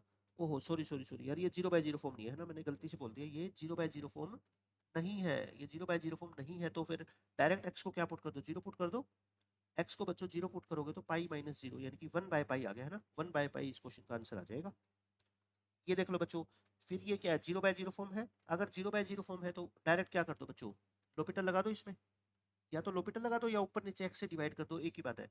साइन का क्या हो जाएगा कोस, यानी कि 2 cos 2x आ गया, 4x का 4, और ये 2 प्लस में 4 cos 4x। अब तो 0/0 नहीं है ना, अब डायरेक्ट x को 0 पुट करो, तो 2 इंटू कोस 0 क्या होता है 1, और 2 प्लस में 4 इंटू 1, ऊपर भी 6 नीचे भी 6, आंसर कितना आ गया 1। ये देख लो बच्चों, मैक्सिमम वैल्यू बतानी है फंक्शन की, कहाँ पे होगी, है ना, किस x की किस वैल्यू पे इसकी मैक्सिमम वैल्यू एग्जिस्ट करेगी। मैक्सिमम वैल्यू नहीं बतानी, x की ऐसी वैल्यू बतानी है जहाँ पे इस फंक्शन की वैल्यू क्या हो, मैक्सिमम हो। तो पहले हम क्या करेंगे बच्चों, इसके क्रिटिकल पॉइंट निकालेंगे। एफ डैश एक्स को क्या पुट कर दो 0, पुट करना है एफ डैश एक्स को 0, 3x² plus 4x minus 4 equal to 0। इसके फैक्टर बना लो, 3 4 जा 12, प्लस के 6 माइनस के क्या बनेंगे 2 बनेंगे। 3x कॉमन ले लो बच्चों, क्या आएगा बताओ, x प्लस में 2, -2 कॉमन ले लो, x प्लस में 2।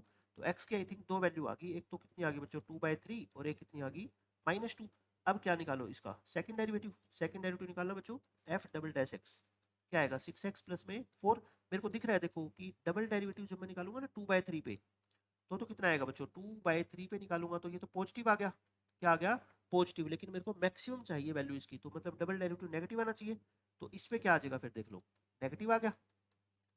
तो डबल डेरिवेटिव नेगेटिव आ गया, इसका मतलब बच्चों फंक्शन मैक्सिमम होगा कहाँ पे, at x is equal to -2 पे। तो -2 पे बच्चों हो जाएगा। और वैसे भी देखो आगे सोल्व करने की जरूरत ही नहीं थी, क्योंकि x की ये दो वैल्यू आई थी, है ना, तो यहीं पे होगा मैक्सिमम मिनिमम। तो 2/3 तो बच्चों ऑप्शन में है ही नहीं, तो -2 ऑप्शन में है, तो डायरेक्ट ही -2 आप टिक कर सकते थे। इस क्वेश्चन में बच्चों इसकी मिनिमम वैल्यू कब होगी, एक तो ये बात बता दो आप मेरे को कि इसकी वैल्यू मिनिमम होती क्या है। इसकी मिनिमम वैल्यू क्या होगी बच्चों 0, क्योंकि नेगेटिव तो इसकी वैल्यू हो ही नहीं सकती। और मिनिमम वैल्यू 0 होगी कहाँ पे, जब आप इसको क्या पुट करोगे 0, यानी कि x की जगह क्या पुट करोगे 4, 4 पुट करोगे तभी तो इसका आंसर 0 आएगा ना। इसको आपको क्या करना है बच्चों, इंटीग्रेट करना है 1 से लेके 2 ln x, है ना, log x को करना है बच्चों। तो log x को क्या मान लो फर्स्ट फंक्शन मान लो, और 1 को क्या मान लो सेकंड फंक्शन। तो फर्स्ट फंक्शन सेम, सेकंड का इंटीग्रेशन माइनस फर्स्ट का डेरिवेटिव सेकंड का इंटीग्रेशन, लिमिट तो बाद में पुट कर देंगे। x log x माइनस 1 का इंटीग्रेशन क्या होता है x, तो लिमिट पुट कर दो 1 से लेके 2, 2 पुट करोगे तो बच्चों क्या आएगा 2 log 2 माइनस में 2, 1 पुट करोगे तो ये क्या आ जाएगा बताओ log 1 0 हो जाएगा ना। तो फाइनल आंसर आ गया अपना 2 log 2 -2, और ये माइनस माइनस प्लस 1, तो आई थिंक -1 आ जाएगा, ठीक है। तो 2 log 2 -1 को आप log 4 -1 लिख सकते हैं ये, और 1 को क्या लिख दो बच्चों, 1 को log ही लिख दूं, ताकि एक ही log किया जा सके इकट्ठा, क्या log 4/e, log 4/e इस क्वेश्चन का आंसर आ गया। ये देख लो बच्चों, डायरेक्ट फॉर्मूला आपको पता है इसका, ये वाला फॉर्मूला, तो इसका इंटीग्रेशन करना है अपने को, तो बता दो क्या हो जाएगा, log of x plus x square plus A square, ये तो डायरेक्टली लिखा हुआ है, एक्स स्क्र प्लस में 4 प्लस सी, ये तो सिर्फ फॉर्मूला बेस्ड क्वेश्चन है बच्चों, और कुछ इसमें करना ही नहीं आपको चेंजिंग। 83 में ऑर्डर बताना है बच्चों, ऑर्डर मतलब हाईएस्ट डेरिवेटिव कौन है, 1 एक बार किया गया ना, तो dy by D x, order कितना है बच्चों 1, डिग्री पूछता तो बच्चों कितने हैं बताओ, डिग्री पूछता तो इसकी कितनी है 2 है, डिग्री कितनी है 2 है, ऑर्डर कितना है बच्चों 1 है। इस क्वेश्चन में कहता है ये y है, ये किस डिफरेंशियल इक्वेशन को सेटिस्फाई करती है, तो मतलब इसको थोड़ा सिंप्लीफाई कर लो, इसका डेरिवेटिव वगैरह निकाल के देखो कि किस डिफरेंशियल इक्वेशन का ये सॉल्यूशन है। तो बच्चों आपको क्या करना है, एक बार तो सेकंड डेरिवेटिव करके देखो, dy बाई डी एक्स निकालो, -2 sin x, और ये cos x है, और ये क्या है 3 sin x है ना, ये क्या है 3 sin x है, तो साइन का डेरिवेटिव क्या होता है cos, एक बार और कर लो derivative, d2y by D x square, minus के 2 साइन का कोस और कोस का माइनस साइन, क्योंकि ऐसे ऐसे क्वेश्चन हमने बहुत सोल्व किए हैं, माइनस कॉमन लेते ही बच्चों ये वापस से क्या बन जाएगा, y बन जाएगा, है ना, ये क्या बन गया y, तो d2y by D x square plus y equal to क्या आ गया 0, ये अपने को ऑप्शन नंबर फर्स्ट स्टेटमेंट तो क्या है करेक्ट है। अच्छा सेकंड स्टेटमेंट और देखो, ये तो स्टेटमेंट नंबर 1 है ना, सेकंड स्टेटमेंट भी तो हो सकता है करेक्ट आ जाए, dy बाई डी एक्स का whole square, left hand side निकालना, dy बाई डी एक्स कितना है बच्चों बताओ, dy बाई डी एक्स ये रहा, यानी कि माइनस के 2 साइन एक्स प्लस में कोस एक्स 3 कोस एक्स का whole square plus dy by D X, इसमें dy by D X add कर दो, dy बाई डी एक्स मतलब कि माइनस के 2 साइन एक्स और प्लस में 3 कोस एक्स। बच्चों ये मेरे को नहीं लगता जीरो आएगा, कहाँ से जीरो आ जाएगा बताओ, नहीं आ सकता ना, आप स्क्वायर खोल लोगे तो इसका आंसर जीरो कभी भी नहीं आएगा, तो मतलब ये स्टेटमेंट क्या है गलत है, पहली स्टेटमेंट क्या है सही है, फर्स्ट स्टेटमेंट अपनी करेक्ट है। ये देख लो, डिफरेंशियल इक्वेशन बतानी है बच्चों सारे सर्कल की जिसका सेंटर तो ओरिजिन पे हो, सेंटर अगर ओरिजिन पे होता है तो बच्चों बताओ रेडियस तो कुछ भी हो सकती है ना, रेडियस को r मान लो, तो सर्कल की इक्वेशन ये आ गई। अब इस कर्व की बच्चों आपको क्या बतानी है, डिफरेंशियल इक्वेशन, डिफरेंशियल इक्वेशन कैसे फॉर्म करते हैं, r को एलिमिनेट करके, है ना, आर्बिट्ररी कांस्टेंट को एलिमिनेट करो, तो डिफरेंशिएट कर दो विद रिस्पेक्ट टू x, तो ये कितना होगा 2x 2y dy by D x, और r तो कांस्टेंट है, 2 कॉमन लेके काट दो, एक ही बार करेंगे ना डिफरेंशिएट क्योंकि एक आर्बिट्ररी कांस्टेंट है, तो y into D Y by D X बच्चों कितना आ गया माइनस एक्स, तो D Y by D X कितना आएगा बताओ माइनस एक्स अपॉन वाई, ये बच्चों इस सर्कल की क्या आ गई, फैमिली ऑफ सर्कल्स की डिफरेंशियल इक्वेशन आ गई, ऑप्शन नंबर सी। 86 क्वेश्चन में बच्चों आपको इसको इंटीग्रेट करना है, मेरे को तो ये लग रहा है कि इसको इकट्ठा लिख लो, साइन स्क्वायर एक्स प्लस में कोस स्क्वायर एक्स dx है ना, अलग अलग है तो इकट्ठा कर सकता हूँ, और ये कितना होता है बताओ 1 होता है, और 1 का इंटीग्रेशन क्या होता है x, x प्लस सी, इस क्वेश्चन का आंसर आ गया। इसमें बच्चों देख लो इंटीग्रेट करना है, e की पावर जो भी हो उसको क्या है पुट कर दिया करो, e की पावर x को बच्चों क्या पुट कर दो t, तो e की पावर x का डेरिवेटिव e की power x into D X equal to क्या आ गया dt, तो बताओ ये क्या बन गया फिर, e की पावर x को तो क्या पुट किया आपने t, और e की पावर x dx क्या बन गया dt, तो e की पावर t का इंटीग्रेशन e की पावर t, और t को वापस से पुट कर दो क्या e की पावर x प्लस में c, तो e की पावर x प्लस में c। 88 क्वेश्चन बच्चों, एरिया निकालना है अपने को x equal to 0 y equal to 0 इस लाइन का, तो ये लाइन देख लो ना क्या है, ऐसा लिखा हुआ है, तो x by -2 plus y by -2 is equal to 1, है ना, क्योंकि ये तो क्या है इंटरसेप्ट फॉर्म में लाइन है बच्चों, तो एरिया निकालने के लिए कोई फॉर्मूले की आपको जरूरत ही नहीं है, तो देख लो इस लाइन की इक्वेशन क्या होगी, x इंटरसेप्ट भी नेगेटिव y इंटरसेप्ट भी नेगेटिव, तो मतलब ये लाइन कौन से क्वाड्रेंट में होगी, थर्ड में, ये डिस्टेंस कितनी है बोलो 2, ये डिस्टेंस कितनी है 2, तो इस ट्रायंगल का बच्चों एरिया निकालना है, एरिया का फॉर्मूला क्या होता है half into base into height, यानी कि 2 इंटू 2 से 2 कट गया, आंसर कितना आ गया 2 इस क्वेश्चन का बच्चों आंसर है। इसमें बच्चों आपको डेरिवेटिव निकालना है साइन ऑफ साइन एक्स का, साइन ऑफ साइन एक्स, तो निकाल लो d Y by D x, पहले बच्चों साइन का डेरिवेटिव होगा ना, इसका साइन का क्या होता है कोस, एंगल सेम और फिर एंगल का डेरिवेटिव, साइन का डेरिवेटिव क्या होता है कोस, आंसर आएगा cos x into cos of sine x, तो cos of sine x into cos x, option number c आ गया देख लो। इसका बच्चों आपको डेरिवेटिव निकालना है 2 पे, ये मत कह देना कि सर डेरिवेटिव इसका तो एग्जिस्ट ही नहीं करता, अगर आपको 1 पे पूछता ना, अगर बच्चों क्या पूछता 1 पे पूछता, मतलब कि y डैश 1 पूछता आपसे, तो ये तो आप बोलते कि डज नॉट एग्जिस्ट, लेकिन बच्चों 1 के अलावा हर पॉइंट पे क्या करेगा ये एग्जिस्ट करेगा, तो पहले तो आप ये बताओ 2 पे अगर डेरिवेटिव निकालना चाहते हो तो जब तक मोड नहीं हटेगा ना तब तक आप डेरिवेटिव नहीं निकाल पाओगे, तो आप क्या करो बच्चों ना टू के ऊपर इसकी वैल्यू क्या होगी बताओ, नेगेटिव होगी कि पॉजिटिव होगी? फिर टू के आसपास हमेशा क्या होगा, पॉजिटिव। एक्स को टू पुट करोगे तो two minus one one positive होता है ना, तो वाई को डायरेक्ट क्या लिख दो बच्चों, एक्स माइनस वन, क्योंकि टू के आसपास इसकी वैल्यू क्या होगी, पॉजिटिव ही होगी। तो D Y by D X क्या होता है बताओ, इसका वन होता है। वन इस क्वेश्चन का डायरेक्ट आंसर आ जाएगा बस। इसमें क्या कहा गया आपसे, एरिया निकालना है बच्चों आपको इस पैराबोला का और y is equal to one line के बीच में। ये पैराबोला कौन सा है बताओ, अपवर्ड है ना। ये पैराबोला आपको दिख रहा है बच्चों, कौन सा है, अपवर्ड पैराबोला है। और ये line y is equal to one कहाँ पे, एक्स एक्सिस के पैरेलल है। इन दोनों के बीच का एरिया, मतलब ये एरिया निकालना है, तो बच्चों y की रिस्पेक्ट में निकाल दो ना। y की वैल्यू जीरो से लेके कहाँ तक है, वन तक। तो एरिया क्या होगा बता दो, ट्वाइस करोगे, क्योंकि हम तो एक तरफ का एरिया निकाल रहे हैं ये, और इसका डबल कर दो। और लिमिट y की ले रहे हो आप जीरो से वन, तो लिमिट y की ले रहे हो तो बच्चों इंटीग्रेशन भी क्या करना पड़ेगा, y की रिस्पेक्ट में, मतलब कि x dy करोगे। और x की वैल्यू क्या है बताओ, यहाँ से रूट y हो जाएगी ना। तो बस रूट y का इंटीग्रेशन आपको पता ही है, y की पावर थ्री बाय टू, नीचे भी क्या आ जाएगा थ्री बाय टू, और लिमिट पुट कर दो जीरो से वन, तो ये कितना आ गया फोर बाय थ्री, y की power three by two, zero से वन, तो वन पुट करोगे तो बच्चों वन आएगा, जीरो पुट करोगे जीरो, फोर बाय थ्री इस क्वेश्चन का आंसर हो जाएगा। 92nd क्वेश्चन में एरिया निकालना है बच्चों आपको, y equal to ten X, Y equal to zero मतलब x एक्सिस, और ये अब बताओ x की वैल्यू जब जीरो पुट करोगे, सॉरी y की वैल्यू जब जीरो पुट करोगे तो टेन एक्स जीरो लिखोगे तो x जीरो आ जाएगा, मतलब x की लिमिट आ गई जीरो से लेके पाई बाय फोर, और जीरो से लेके पाई बाय फोर में बच्चों टेन एक्स क्या होता है, हमेशा पॉजिटिव होता है। तो बस इसका क्या कर दो, इंटीग्रेशन कर दो डायरेक्टली, ये आंसर आ जाएगा आपका। टेन का इंटीग्रेशन क्या होता है बच्चों, लोग ऑफ सीकेंट एक्स होता है ना, जीरो से pi by four. Secant pi by four कितना होता है, रूट टू, और सीकेंट जीरो कितना होता है, वन। लोग वन तो क्या होता है बच्चों, जीरो होता है। और इसको ऐसे लिख दो, ठीक है, पावर आगे ले आओ, one by two log two, या फिर लोग टू बाय टू लिख दो, log of two divide by two, इस क्वेश्चन का फाइनल आंसर आ जाएगा अपना। 93rd क्वेश्चन में बच्चों इंटीग्रेट करना है ना, आई क्या लिखा हुआ है देखो, एक्स कोस एक्स dx, और प्लस में साइन एक्स को मैं अलग कर देता हूँ। अब इसमें बच्चों क्या कर दो, इंटीग्रेशन बाय पार्ट्स अप्लाई कर दो, integration by parts. First function का derivative, first function same, second का इंटीग्रेशन, माइनस फर्स्ट का डेरिवेटिव सेकंड का इंटीग्रेशन, और प्लस में इसको एज इट इज लिख दो। अब बोलो बच्चों, ये तो आपस में कट गए, आंसर क्या आ गया, एक्स साइन एक्स प्लस में c, x sine x plus में c, option number a. 94th question में बच्चों e की पावर एल एन एक्स, तो e की पावर एल एन एक्स है, तो बच्चों e एल एन तो कट जाएगा, x बचेगा है ना। x का इंटीग्रेशन क्या होता है, x square by two, one by to को तो बाहर कर दो, लिमिट पुट करो, x की जगह बच्चों टू पुट करो और जीरो पुट करो, फोर बाय टू, आंसर कितना आ जाएगा अपना, टू आ जाएगा। इसमें क्या बोला गया है, एंगल बताना है बच्चों, एंगल इन दोनों वेक्टर के बीच का दे रखा है अपने को कितना, पाई बाय थ्री, तो m की वैल्यू बतानी है, तो इसको बच्चों a वेक्टर मान लो, आई जे यानी कि वन माइनस एम और जीरो, और b वेक्टर को ये मान लो बच्चों j के, मतलब zero one one.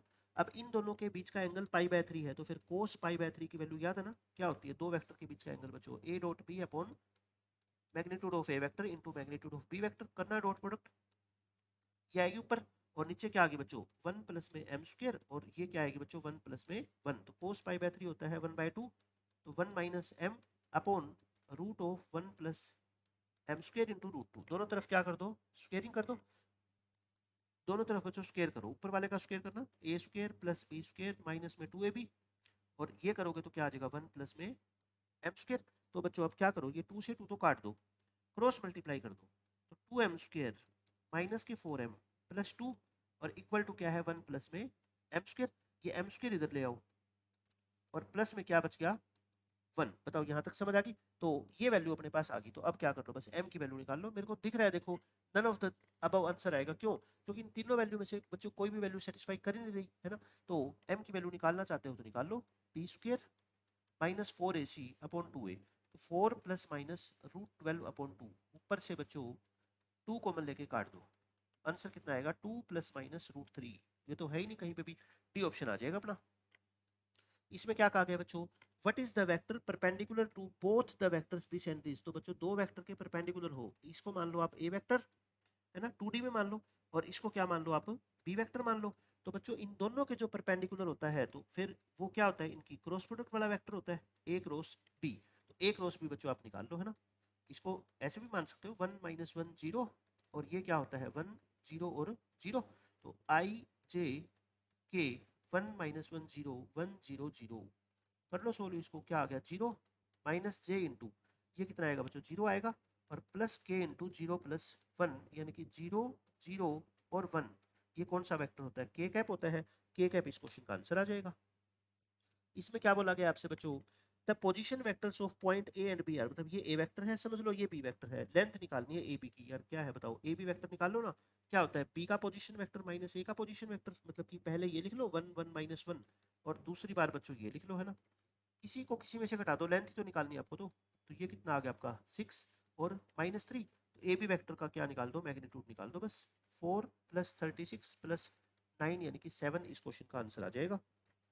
98th question में बच्चों क्या बोला गया है ये दो वेक्टर आपस में क्या है ऑर्थोगोनल है। ऑर्थोगोनल का मतलब क्या होता है परपेंडिकुलर ये ए वेक्टर है ये बी वेक्टर है परपेंडिकुलर है तो बच्चों ए और बी की डॉट प्रोडक्ट क्या रख दो 0 और आपको लोकस निकालना है एक्स वाई का तो बस डॉट प्रोडक्ट को 0 रख दो आप तो 1 माइनस 2x माइनस के 3y डॉट करो इससे 1 3x और 2y से करना डॉट प्रोडक्ट 1 की 1 से 1 माइनस के 6xy और ये कितना होगा बच्चों माइनस के 6y स्क्वायर ये एक्स स्क्वायर होगा है ना एक्स वाई नहीं होगा क्या होगा ये एक्स स्क्वायर होगा इक्वल टू 0 तो इसको सोल्व कर लो बस 6x स्क्वायर प्लस में 6y स्क्वायर इक्वल टू 0 ये तो आई थिंक किसकी इक्वेशन है सर्कल की है ना क्योंकि X square plus Y square equal to क्या आ जाएगा 1/6 एक्स स्क्वायर और वाई स्क्वायर के कोफिशिएंट क्या है सेम है तो ये किसकी इक्वेशन है बच्चों सर्कल की इक्वेशन है। इसमें क्या कहा गया है p की वैल्यू बताओ जिसके लिए इस वेक्टर की लेंथ कितनी हो बच्चों 3 हो मतलब इसको अगर a वेक्टर बोलते हो तो a का मैग्नीट्यूड आपको क्या दे रखा है क्वेश्चन में 3 दे रखा है तो बच्चों ये p तो कांस्टेंट है तो बाहर ही रहेगा। इसका मैग्नीट्यूड क्या होता है 4 प्लस 1 प्लस 4 इक्वल टू 3 दे रखा है तो p इंटू 3 इक्वल टू 3 तो p की वैल्यू कितनी आ जाएगी बोलो 1 आ जाएगी। 100 क्वेश्चन में बच्चों क्या गिवन है देख लो आपको a वेक्टर दे रखा है b वेक्टर दे रखा है c वेक्टर दे रखा है सब कुछ दे रखे हैं 3 वेक्टर है ये वेक्टर परपेंडिकुलर है c वेक्टर के तो t की वैल्यू बताओ तो आप क्या कर लो पहले a plus T into B निकाल लो ना। a वेक्टर कितना बोलो 2 2 3 t इंटू बी वेक्टर कितना -1 2 और 1 इसको सिंप्लीफाई करना क्या आएगा बताओ 2 माइनस टी आ जाएगा और 2 प्लस में 2t आ जाएगा और 3 प्लस में क्या आ जाएगा बच्चों t आ जाएगा है ना ये तो आ गया और c वेक्टर आपको दे रखा है 3 1 0। अब आपको क्वेश्चन में क्या दे रखा है कि ये इसके परपेंडिकुलर है मतलब a प्लस में टी बी वैक्टर की डॉट सी वेक्टर से क्या कर दो 0 पुट कर दो और बस t की वैल्यू निकाल लो।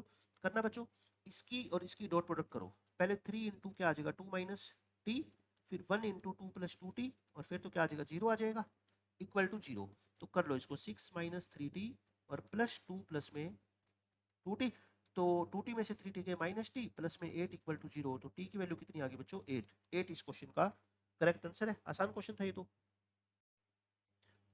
देखो बच्चों इस क्वेश्चन में क्या कहा गया है 20 ऑब्जर्वेशंस का मीन आपको दे रखा है 15 तो मीन 15 है तो बच्चों टोटल बता दो कितना होगा 20 इंटू 15 यानी कि 300 हो जाएगा यानी कि सभी क्लास में मान लो 20 बच्चे हैं तो उनका टोटल स्कोर कितना बच्चों 300 है। लेकिन जब हमने रीचेक किया तो क्या मिला अपने को 2 observations were wrongly copied as 3 and 6 मतलब उनकी वैल्यू गलत पढ़ ली हमने कितनी 3 और 6 और वो सही क्या थे बच्चों 8 और 4 थे। तो मतलब ये बताओ आप मेरे को ये तो इनकरेक्ट टोटल है ना बच्चों टोटल क्या है ये पहले गलत है तो करेक्ट टोटल कैसे निकालोगे करेक्ट टोटल कैसे निकलेगा बताओ 300 तो पहले था उनमें से बच्चों जो करेक्ट वैल्यू थी वो तो ऐड कर दो है ना करेक्ट का मतलब करेक्ट वाली वैल्यू ऐड कर दो और जो गलत आपने पढ़ ली वो क्या कर दो सब्ट्रैक्ट कर दो तो 3 बढ़ गई मतलब कुल मिला के है ना। तो करेक्ट मीन कितना हो जाएगा फिर बताओ करेक्ट मीन बच्चों हो जाएगा अपना 303 डिवाइड बाई 20 ऊपर नीचे क्या है 5 से मल्टीप्लाई कर लो ताकि नीचे क्या बन जाए 100 बन जाए तो 15 बाई 100 यानी कि 15.15 इस क्वेश्चन का आंसर आ जाएगा।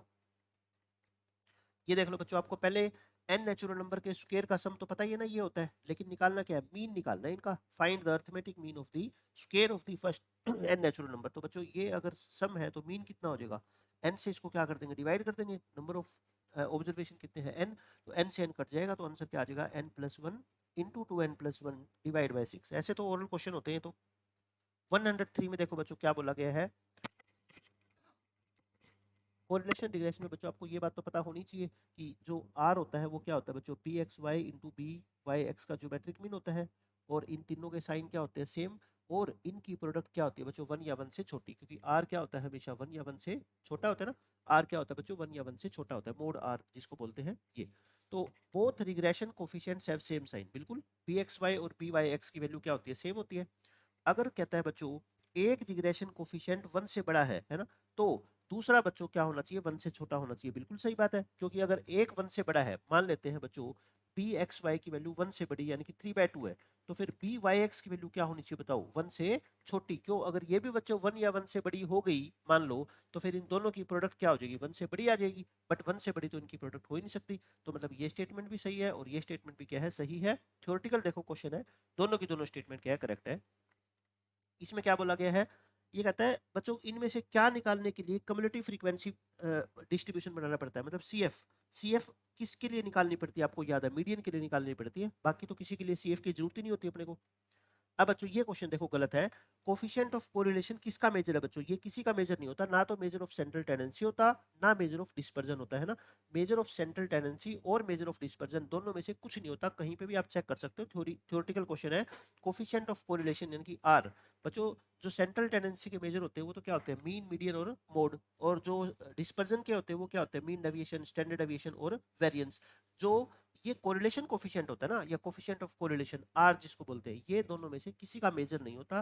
तो ये स्टेटमेंट क्या है, गलत है। तो ये ऑप्शन नंबर डी आएगा, और यूपीएससी ने इसका आंसर क्या दिया, बी दिया, जो बिल्कुल गलत है। ठीक है, डी ऑप्शन आप टिक कर लेना।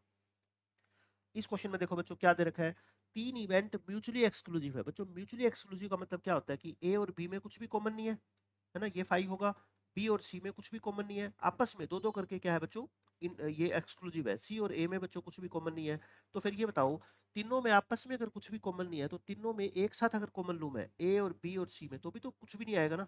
तो ये क्या आएगा बच्चों, 5 के इक्वल, मतलब कि कौन सा ऑप्शन ट्रू होगा, इस इंटरसेक्शन की प्रोबेबिलिटी क्या होगी अपनी, 0 हो जाएगी। क्योंकि तीनों में दो दो करके ही बच्चों कुछ कॉमन नहीं है, तो फिर तीनों में तो कॉमन कहाँ से आएगा, कुछ भी नहीं आएगा ना। ये देख लो, वेरिएंस बच्चों पहले 11 नेचुरल नंबर का, पहले n नेचुरल नंबर का वेरिएंस पता है ना, तो n की जगह कितना पुट कर दो, बस 11 पुट कर दो, तो 120/12 यानी कि 10 इस क्वेश्चन का आंसर आ जाएगा। ये क्वेश्चन देख लो बच्चों, ए और बी दो इंडिपेंडेंट इवेंट है, तो इंडिपेंडेंट की डेफिनेशन आपको पता है ना, ये डेफिनेशन होती है। और अपने को ये सब कुछ दे रखा है, और पी बी कॉम्प्लीमेंट निकालना है। तो पहले तो मैं पी ए यूनियन बी का फॉर्मूला लिख देता हूँ, क्योंकि मेरे को वैल्यू गिवन है ना। क्या होता है बताओ, P A plus P B minus P A intersection B, और पी ए इंटरसेक्शन बी को बोलो P A into P B लिख दूँ। ये क्या दे रखी है, 7/10, पी ए को मैं 2/10 लिख दूँ, ताकि डिनोमिनेटर सेम बन जाए। प्लस दोनों में से बच्चों पी बी कॉमन ले लो, क्या बचेगा, 1 माइनस पी ए। ऐसे इस 2/10 को इधर ले आओ, और वहां पे क्या है पी बी, और 1 में से ये गया बच्चों, कितना हो जाएगा 2/10, तो कितना आ गया अपना 8/10, ये 10 से 10 कट गया, तो पी बी आई थिंक कितना आ गया, 5/8 आ गया ना। प्रोबेबिलिटी ऑफ बी बच्चों कितना आ गया, 5/8। लेकिन अपने को तो बी कॉम्प्लीमेंट पूछी गई है, तो 1 में से 5/8 घटा दो, यानी कि 3/8 इस क्वेश्चन का आंसर है। कोई मुश्किल है ही नहीं, फॉर्मूला बेस्ड क्वेश्चन है ये तो डायरेक्ट। इसमें देख लो बच्चों, बाइनोमियल डिस्ट्रीब्यूशन में the occurrence and non occurrence of an event are equally likely. इसका मतलब क्या, उसके पास होने के और फेल होने के चांस क्या है बच्चों, इक्वल है। जैसे हम कॉइन को उछालते हैं तो हेड और टेल आने के चांस क्या होते हैं, इक्वल। तो यहाँ पे पी और क्यू की वैल्यू बच्चों क्या है, इक्वल दे रखी है क्वेश्चन में। और पी और क्यू का सम अपने को पता है कितना होता है, 1/2 होता है, सॉरी सम कितना होता है 1। अगर सम बच्चों 1 होता है और दोनों वैल्यू सेम है, तो फिर दोनों वैल्यू किसके इक्वल होगी बताओ, हाफ हाफ के इक्वल होगी। और आपको मीन दे रखा है 6, मीन का फॉर्मूला क्या होता है बताओ, एनपी। तो आपको बच्चों नंबर ऑफ ट्रायल्स यानी कि एन बताना है, पी कितना है बोलो 1/2, तो एन कितना आ गया 12। तो 12 ट्रायल्स है इस बाइनोमियल डिस्ट्रीब्यूशन के अंदर। इसमें क्या बोला गया है, तो बच्चों 10th क्लास का क्वेश्चन है, एक डाइस को 2 बार उछाला, प्रोबेबिलिटी बताओ कि सम कितना है 10। सम 10 कब आता है बताओ, 6 4 4 6 या 5 5, तीन केसेस में सम 10 आ सकता है। तो प्रोबेबिलिटी क्या आएगी, 3/36 यानी कि 1/12 इस क्वेश्चन का आंसर हो जाएगा। 3 डाइस उछाले बच्चों, प्रोबेबिलिटी बताओ कि ट्रिपलेट आएगा। देखो अगर 2 डाइस उछालते हैं तो डबलेट किसको बोलते हैं, डबलेट बोलते हैं बच्चों same number on both dice. और जिसके कितने केस होते हैं बच्चों, 6 केस होते हैं। तो ट्रिपलेट में क्या होगा, वही डबलेट की जगह ट्रिपलेट, तो हम क्या बोलेंगे, same number on all 3 dice, तीनों पे सेम नंबर हो। तो तीनों पे सेम नंबर यानी कि या तो तीनों पे क्या आएगा 1 1 1, या तीनों पे क्या आएगा 2 2 2। मतलब इसमें भी कितने केस होंगे बच्चों, 6 केस होंगे। तो प्रोबेबिलिटी कितनी आ गई, 6/3 डाइस उछाले हैं तो फेवरेबल केस 6, और टोटल कितने होते हैं 216। तो 1/36 इस क्वेश्चन का आंसर आ जाएगा। ये देख लो बच्चों क्या गिवन है आपको, ये तो डेफिनेशन के ऊपर बेस्ड है। एग्जॉस्टिव इवेंट क्या होती है बच्चों, देखो एक तो होती है एग्जॉस्टिव एंड एक्सक्लूसिव। मैं आपको डायग्राम बना के दिखाता हूँ, है ना, मैं आपको डायग्राम बना के दिखा देता हूँ क्या मतलब होता है इसका। एग्जॉस्टिव एंड एक्सक्लूसिव इवेंट्स, अगर क्वेश्चन में कहीं पे भी ये लिखा हो कि दो इवेंट एग्जॉस्टिव भी है और एक्सक्लूसिव भी है, तो इसका क्या मतलब होता है कि जैसे मान लो ये पूरा यूनिवर्सल सेट है ना, और हमने इसको है ना दो पार्ट में डिवाइड कर दिया, दो में कर दो, तीन में कर दो, कितने में भी कर दो, तो दो पार्ट मिला के ये पूरा यू क्रिएट करेंगे, और दोनों में बच्चों कुछ भी इंटरसेक्शन नहीं होगा, मतलब कि दोनों का आप यूनियन निकालोगे ना बच्चों, तो वो तो पूरा यूनिवर्सल सेट आ जाएगा, और दोनों में जो इंटरसेक्शन होगा ना वो क्या होगा, फाई होगा। ये इसको तो बोलते हैं एग्जॉस्टिव एंड एक्सक्लूसिव इवेंट। लेकिन बच्चों अगर सिर्फ लिखा आ जाए आपके पास क्या, एग्जॉस्टिव, सिर्फ क्या लिखा आ जाए, एग्जॉस्टिव लिखा आ जाए, एक्सक्लूसिव नहीं लिख रखा, तो सिर्फ एग्जॉस्टिव लिखा आ जाए, तो इसका मतलब बच्चों उनका यूनियन तो करोगे ना तो वो तो पूरा यूनिवर्सल सेट आ जाएगा। लेकिन ये जरूरी नहीं है कि दोनों में कुछ भी कॉमन ना हो। जैसे मैं मान लेता हूँ कि हमने एक डाइस उछाला, तो डाइस उछालेंगे तो फेवरेबल केसेस बच्चों ये होते हैं, तो यही आप क्या मान लो, यूनिवर्सल सेट मान लो। अब मैं दो इवेंट लिख रहा हूँ ए और बी, ए और बी, ध्यान से देखना बच्चों। ए को मैंने ये लिख दिया और बी को मैंने लिख दिया क्या, 2, 5 और 6। तो यहाँ से मेरे को ये बताओ ए और बी का यूनियन जो है वो पूरा यूनिवर्सल सेट नहीं आ जाएगा।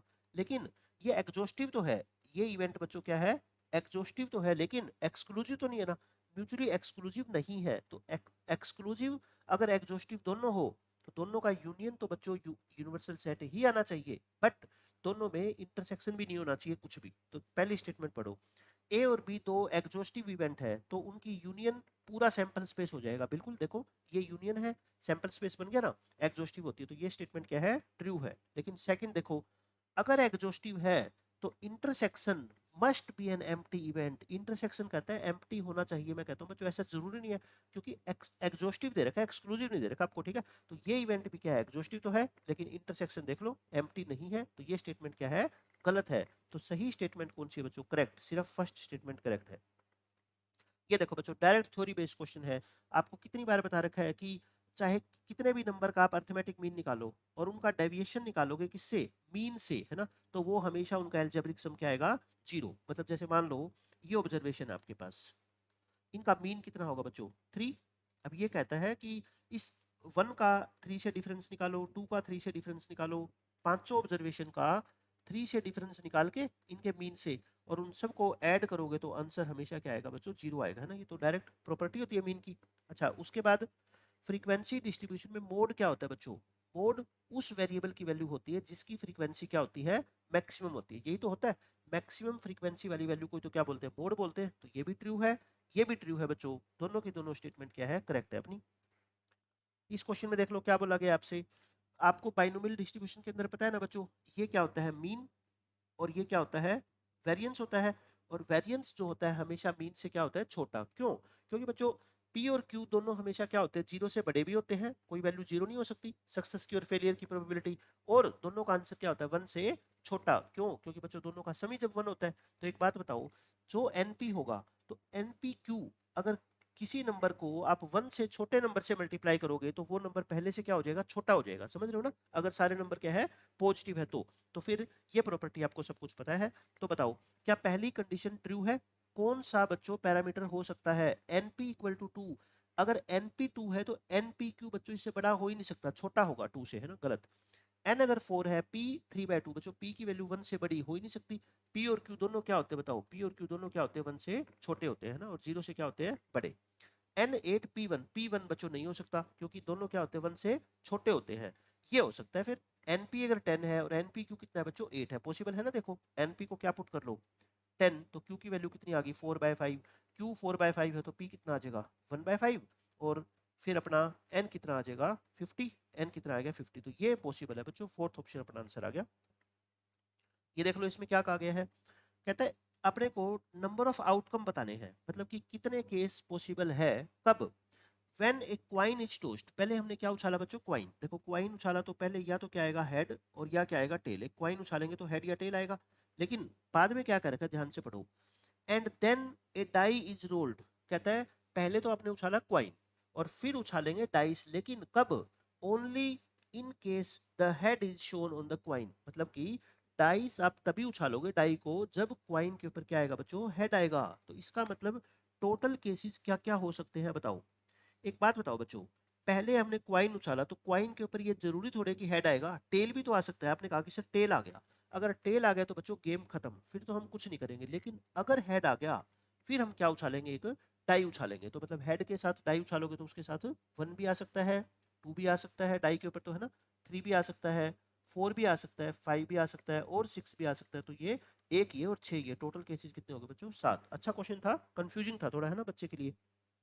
ये देख लो बच्चों, डायरेक्ट फॉर्मूला बेस्ड क्वेश्चन है, आपको इंटरसेक्शन की प्रोबेबिलिटी निकालनी है। तो ये सब कुछ दे रखा है ना आपको। तो पी ए यूनियन बी का फॉर्मूला लिख दूं, बताओ पी ए यूनियन बी क्या होता है? P A plus P B minus P A intersection B होता है ना।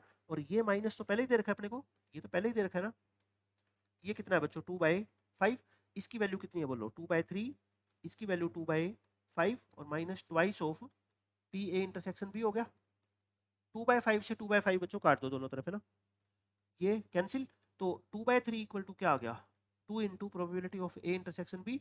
2 से 2 काट दो तो इंटरसेक्शन की प्रोबेबिलिटी कितनी आ गई बच्चों? आई थिंक 1/3 आ गई है ना। ये तो कुछ भी क्वेश्चन था ही नहीं। ये क्वेश्चन देखो बच्चों, ये बच्चों को सबसे ज्यादा कंफ्यूजिंग ये क्वेश्चन लगा। अगर आपसे मैंने कितने सारे ऐसे क्वेश्चन बच्चों हमने एनडीए में किए हैं कि किसी लीप ईयर में फरवरी के मंथ में या किसी मंथ में 5 संडे हो, 4 संडे हो, उसकी प्रोबेबिलिटी सब कुछ हमने किया ना। लेकिन यहाँ पे बच्चों आपको फरवरी का मंथ तो दे दिया, उसमें 5 मंडे पूछे गए हैं, लेकिन बच्चों ईयर फिक्स कर दिया इसने 2016 में। अब आप ये बताओ 2016 की फर्स्ट फेब को जो डे था वो फिक्स था कोई या फिर कुछ भी हो सकता है? आप कहोगे सर फिक्स होगा, 2016 की पहली फरवरी को जो दिन होता है वो तो क्या होता है? फिक्स ही हुआ होगा। और 2016 की बच्चों फर्स्ट फेब को जो डे था ना, वो कितना था 2016 को? वो मंडे था। क्या था बच्चों? मंडे। ये रीजनिंग का क्वेश्चन है, अभी मैं आपको नहीं सिखा रहा कि कैसे निकालते हैं कि मंडे था कि संडे था। तो बच्चों पहला दिन अगर मंडे था, फर्स्ट फेब को मंडे था, तो ये बताओ आप मेरे को फिर बाद में मंडे कब आया होगा? 8 को, फिर 15 को, फिर 22 को, फिर 29 को। मतलब कि इस मंथ के अंदर बच्चों कितने मंडे थे? 5 मंडे। और आपको प्रोबेबिलिटी पूछी है 5 मंडे की, तो probability of having 5 Mondays in this month, तो वो कितनी होगी बच्चों? 1, क्योंकि मंडे 5 ही थे। और आपको आप ये कह रहे हो कि मेरे से कोई शर्त लगा लो कि 2016 में फरवरी का जो महीना था उसमें 5 मंडे थे, तो बताओ शर्त आप ही जीतोगे। क्यों? क्योंकि 1 फरवरी को बच्चों मंडे था, फिक्स था। ठीक है, तो इसका आंसर कितना आएगा आपका? 1 आएगा। अब बच्चों के कंफ्यूजन क्या होगी, उन्होंने इसको लीप ईयर के हिसाब से कंसीडर कर लिया। उन्होंने सोचा कि सर फरवरी में 29 दिन होते हैं और अपने को 5 मंडे चाहिए, तो 1 फरवरी को क्या होना चाहिए? मंडे। क्योंकि 1 को मंडे होगा तभी तो बच्चों इस महीने में क्या होंगे? 5 मंडे आएंगे ना। तो वो कहता है भाई 1 को मंडे होना चाहिए, लेकिन हो तो कुछ भी सकते हैं। तो आंसर कितना आएगा? 1/7। बस 1/7 आंसर बताया बच्चों। कब आता? जब 2016 की जगह, अगर 2016 की जगह ये क्या लिख देता? लीप ईयर लिख देता, सिर्फ लीप ईयर लिख देता, तब तो आंसर कितना आता आपका? 1/7। लेकिन इसने फिक्स कर दिया, ईयर ही फिक्स कर दिया। तो बच्चों ये तो 2016 में तो एक ही दिन हो सकता है, क्या? मंडे। तो इस क्वेश्चन का आंसर क्या आएगा? 1 आएगा। एक्सप्लेन कर दिया मैंने अच्छे से आपको, देख लो। ये बच्चों बिल्कुल इजी क्वेश्चन है। ये कहता है पाई डायग्राम जो होता है, पाई चार्ट, वो सुटेबल होता है किसके लिए? कैटेगरिकल डाटा के लिए। कैटेगरिकल क्या होता है? कि जिस डाटा की हम अलग अलग से कैटेगरी बना देते हैं। जैसे मान लो आपके पास टोटल आपकी मंथली इनकम है मान लो बच्चों 50,000 रुपये, ठीक है। और इस 50,000 को आपने अलग अलग आइटम्स पे खर्च किया। फूड पे खर्च किया मान लो आपने 20,000 रुपये, एजुकेशन पे खर्च कर दिया मान लो बच्चों 15,000 रुपये, एंटरटेनमेंट पे खर्च कर दिया आपने मान लो 5,000, ठीक है। तो ये कितने हो गए? 20। और बाकी मान लो आपने क्या कर लिया? सेविंग कर ली, 10,000 की सेविंग कर ली। तो ये जो पाई चार्ट इस डाटा के लिए सूटेबल है। क्यों? इसकी टोटल इनकम की हमने अलग अलग से क्या कर ली? कैटेगरी बना दी। तो कैटेगरिकल डाटा के लिए ये सूटेबल होता है, ये सही है। सेकंड पढ़ो बच्चों, सेकंड में क्या कहता है? Arc length of the sector. जो हम पाई चार्ट बनाते हैं वो देखो कुछ ऐसा बनता है ना, पाई चार्ट ऐसा बनता है। और आर्क की लेंथ बच्चों कोई भी सेक्टर, जैसे मान लो मैं ये कहता हूँ कि मैंने ऐसे ऐसे 4 आइटम दिए हैं यहाँ पे है ना, फूड पे इतना खर्चा किया, एजुकेशन पे इतना किया, एंटरटेनमेंट पे इतना किया, सेविंग्स इतनी होगी। तो बच्चों पाई, ये जो रेडियस होती है सर्कल की, ये तो फिक्स होती है, रेडियस तो फिक्स होती है। बट ये जो थीटा होता है भाई, लेंथ ऑफ आर्क निकालने का फॉर्मूला क्या होता है बताओ? पाई आर थीटा अपॉन में 180 होता है। यानी कि ये लेंथ ऑफ आर्क, मेरे को ये बता दो आप किस पे डिपेंड करती है? लेंथ ऑफ आर्क आप कहोगे सर थीटा पे डिपेंड करती है। क्यों? क्योंकि रेडियस तो क्या है? फिक्स है। थीटा पे डिपेंड करती है। थीटा अगर बड़ा होगा तो लेंथ बड़ी हो जाएगी आर्क की। जैसे मान लो यहाँ पे थीटा बच्चों इतना है, तो लेंथ ऑफ आर्क देखो इतनी है। और इसमें एजुकेशन वाले में देखना, थीटा बड़ा है तो लेंथ ऑफ आर्क भी क्या होगी? बड़ी होगी। तो लेंथ ऑफ आर्क बच्चों डिपेंड करती है, लेंथ ऑफ आर्क जो है वो डायरेक्टली प्रोपोर्शनल है किसके? थीटा के। समझ गए? थीटा बड़ा तो लेंथ ऑफ आर्क बड़ी, थीटा छोटा तो लेंथ ऑफ आर्क छोटी। तो ये कहता है एक पाई डायग्राम में जो लेंथ ऑफ आर्क होती है वो प्रोपोर्शनल होती है किसके? To the value of the component represented by the sector.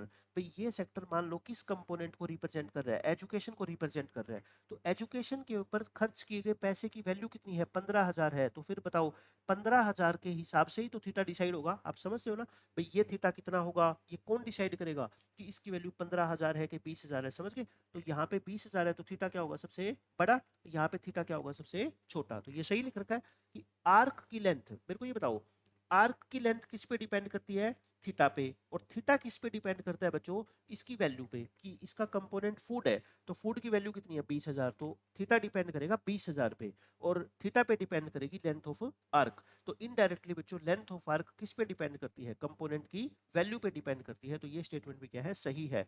तो दोनों की दोनों स्टेटमेंट क्या होगी, आपकी करेक्ट होगी। 119 क्वेश्चन देखो, ये बच्चों बिल्कुल आसान है कि रिले रेस में, रिले रेस क्या होती है, बाधा, जिसके अंदर कोई मतलब कि बीच में ऑब्स्ट्रक्शन डाल देते हैं, रिस्ट्रिक्शन, ठीक है, और उसके ऊपर से छलांग लगा के जाना होता है प्लेयर को। 6 टीम है, आप ये मान लो टीम नहीं, ये प्लेयर है, 6 प्लेयर है, A B C D E F। Probability बताओ कि A B C फिनिश करेंगे फर्स्ट सेकंड और थर्ड पोजीशन पे। आप 6 फ्रेंड भाग रहे हो, प्रोबेबिलिटी बताओ कि A क्या आएगा बच्चों, फर्स्ट, B क्या आएगा सेकंड, और C क्या आएगा थर्ड। A फर्स्ट आएगा, उसकी प्रोबेबिलिटी क्या है बताओ, probability that A obtain first position. तो आप कहोगे सर 6 प्लेयर है और इसमें से उसको फर्स्ट पोजीशन हासिल करनी है। भाई 6 प्लेयर है तो 6 में से कोई भी पोजीशन आ सकती है इसकी, बट इसको लेके आनी है फर्स्ट। तो प्रोबेबिलिटी क्या होगी, 1/6। बी को क्या आना है फिर, देखो रिस्पेक्टिवली है, मतलब बी क्या आएगा, सेकंड। बी सेकंड आएगा, एक बात बताओ, ए तो फर्स्ट आ ही चुका, ए तो बच्चों फर्स्ट आ ही चुका, तो बाकी 5 बच गए। 5 में से बी को क्या आना है, सेकंड आना है। अब आप कहोगे सर 5 में से बी को सेकंड आना है, तो आंसर कितना आएगा बताओ। 5 में से कोई भी बचा सकता है ना सेकंड, लेकिन उसमें से बी ही आए तो उसकी प्रोबेबिलिटी कितनी है, 1/5। और सी क्या आएगा बच्चों, थर्ड आएगा। तो बाकी बचे हुए 4 बच्चों में से बच्चों C D E F, सी ही थर्ड पोजीशन ऑब्टेन करेगा, इसके चांस क्या है, 1/4। तो आंसर कितना आ गया बताओ, 1/6, 1/5 और 1/4, यानी कि 1/120। अगर इसमें आप कंफ्यूज हो गए तो आप इसको ऐसे समझ लो कि आपके पास मान लो मैंने पर्चियां लिख रखी है ना, 6 पर्ची पे लिख रखा है बच्चों क्या, फर्स्ट, इन पर्चियों पे मैंने फर्स्ट सेकंड 6 स्लिप है ना, थर्ड, फोर्थ, फिफ्थ और सिक्स्थ, मैंने 6 स्लिप डाल दी एक बैग के अंदर। इन पे ये लिखा हुआ है, ए को कौन सी स्लिप सिलेक्ट करनी है बच्चों, जिसमें फर्स्ट लिखा हुआ है। तो ए को बच्चों ये स्लिप सिलेक्ट करनी पड़ेगी, समझ रहे हो आप मेरी बात। तो ए को अगर ये स्लिप सिलेक्ट करनी पड़ेगी तो इसी स्लिप को सिलेक्ट करने की प्रोबेबिलिटी क्या होती है, 1/6, क्योंकि 6 में से इसी को सिलेक्ट करो तो 1/6। बाकी बची हुई 5 में से बच्चों बी को कौन सी सिलेक्ट करनी है, सेकंड वाली, मतलब बाकी बची हुई 5 में से बी को ये चाहिए तो 1/5। बाकी बची हुई 4 में से सी को ये चाहिए तो 1/4। समझ गए, चाहे ऐसे समझ लो इस क्वेश्चन को, एक ही बात है। लास्ट क्वेश्चन देखो बच्चों, ये ओरल क्वेश्चन है। 20 ऑब्जर्वेशन का वेरिएंस दे रखा कितना, 5। अब हर ऑब्जर्वेशन को 2 से मल्टीप्लाई कर दें तो नया वेरिएंस कितना हो जाएगा, नया वेरिएंस बताओ बच्चों, 5 तो होगा ही होगा। 2 से मल्टीप्लाई कर रहे हो हर एक ऑब्जर्वेशन में, तो पुराने वेरिएंस को कितने से मल्टीप्लाई करना पड़ेगा, 2 के स्क्वायर से करना पड़ेगा, है ना। 4 × 5 यानी कि 20 इस क्वेश्चन का आंसर आ जाएगा। तो ये बच्चों 2013 के सेकंड शिफ्ट के सारे हमने क्वेश्चन सोल्व कर दिए। एक क्वेश्चन नंबर 51 यूपीएससी ने ड्रॉप किया, लेकिन बच्चों एक क्वेश्चन मैंने आपको बताया था ना कि जो कोरिलेशन होता है वो ना तो जो है ना डिस्पर्जन का मेजर होता, ना ही बच्चों ये सेंट्रल टेंडेंसी का मेजर होता। ये क्वेश्चन गलत है, आप अपनी नोटबुक में इसको लिख लो कि R is neither a measure of central tendency nor a measure of dispersion, ठीक है। तो ये क्वेश्चन गलत था, मैंने सही आंसर आपको इसका बता दिया।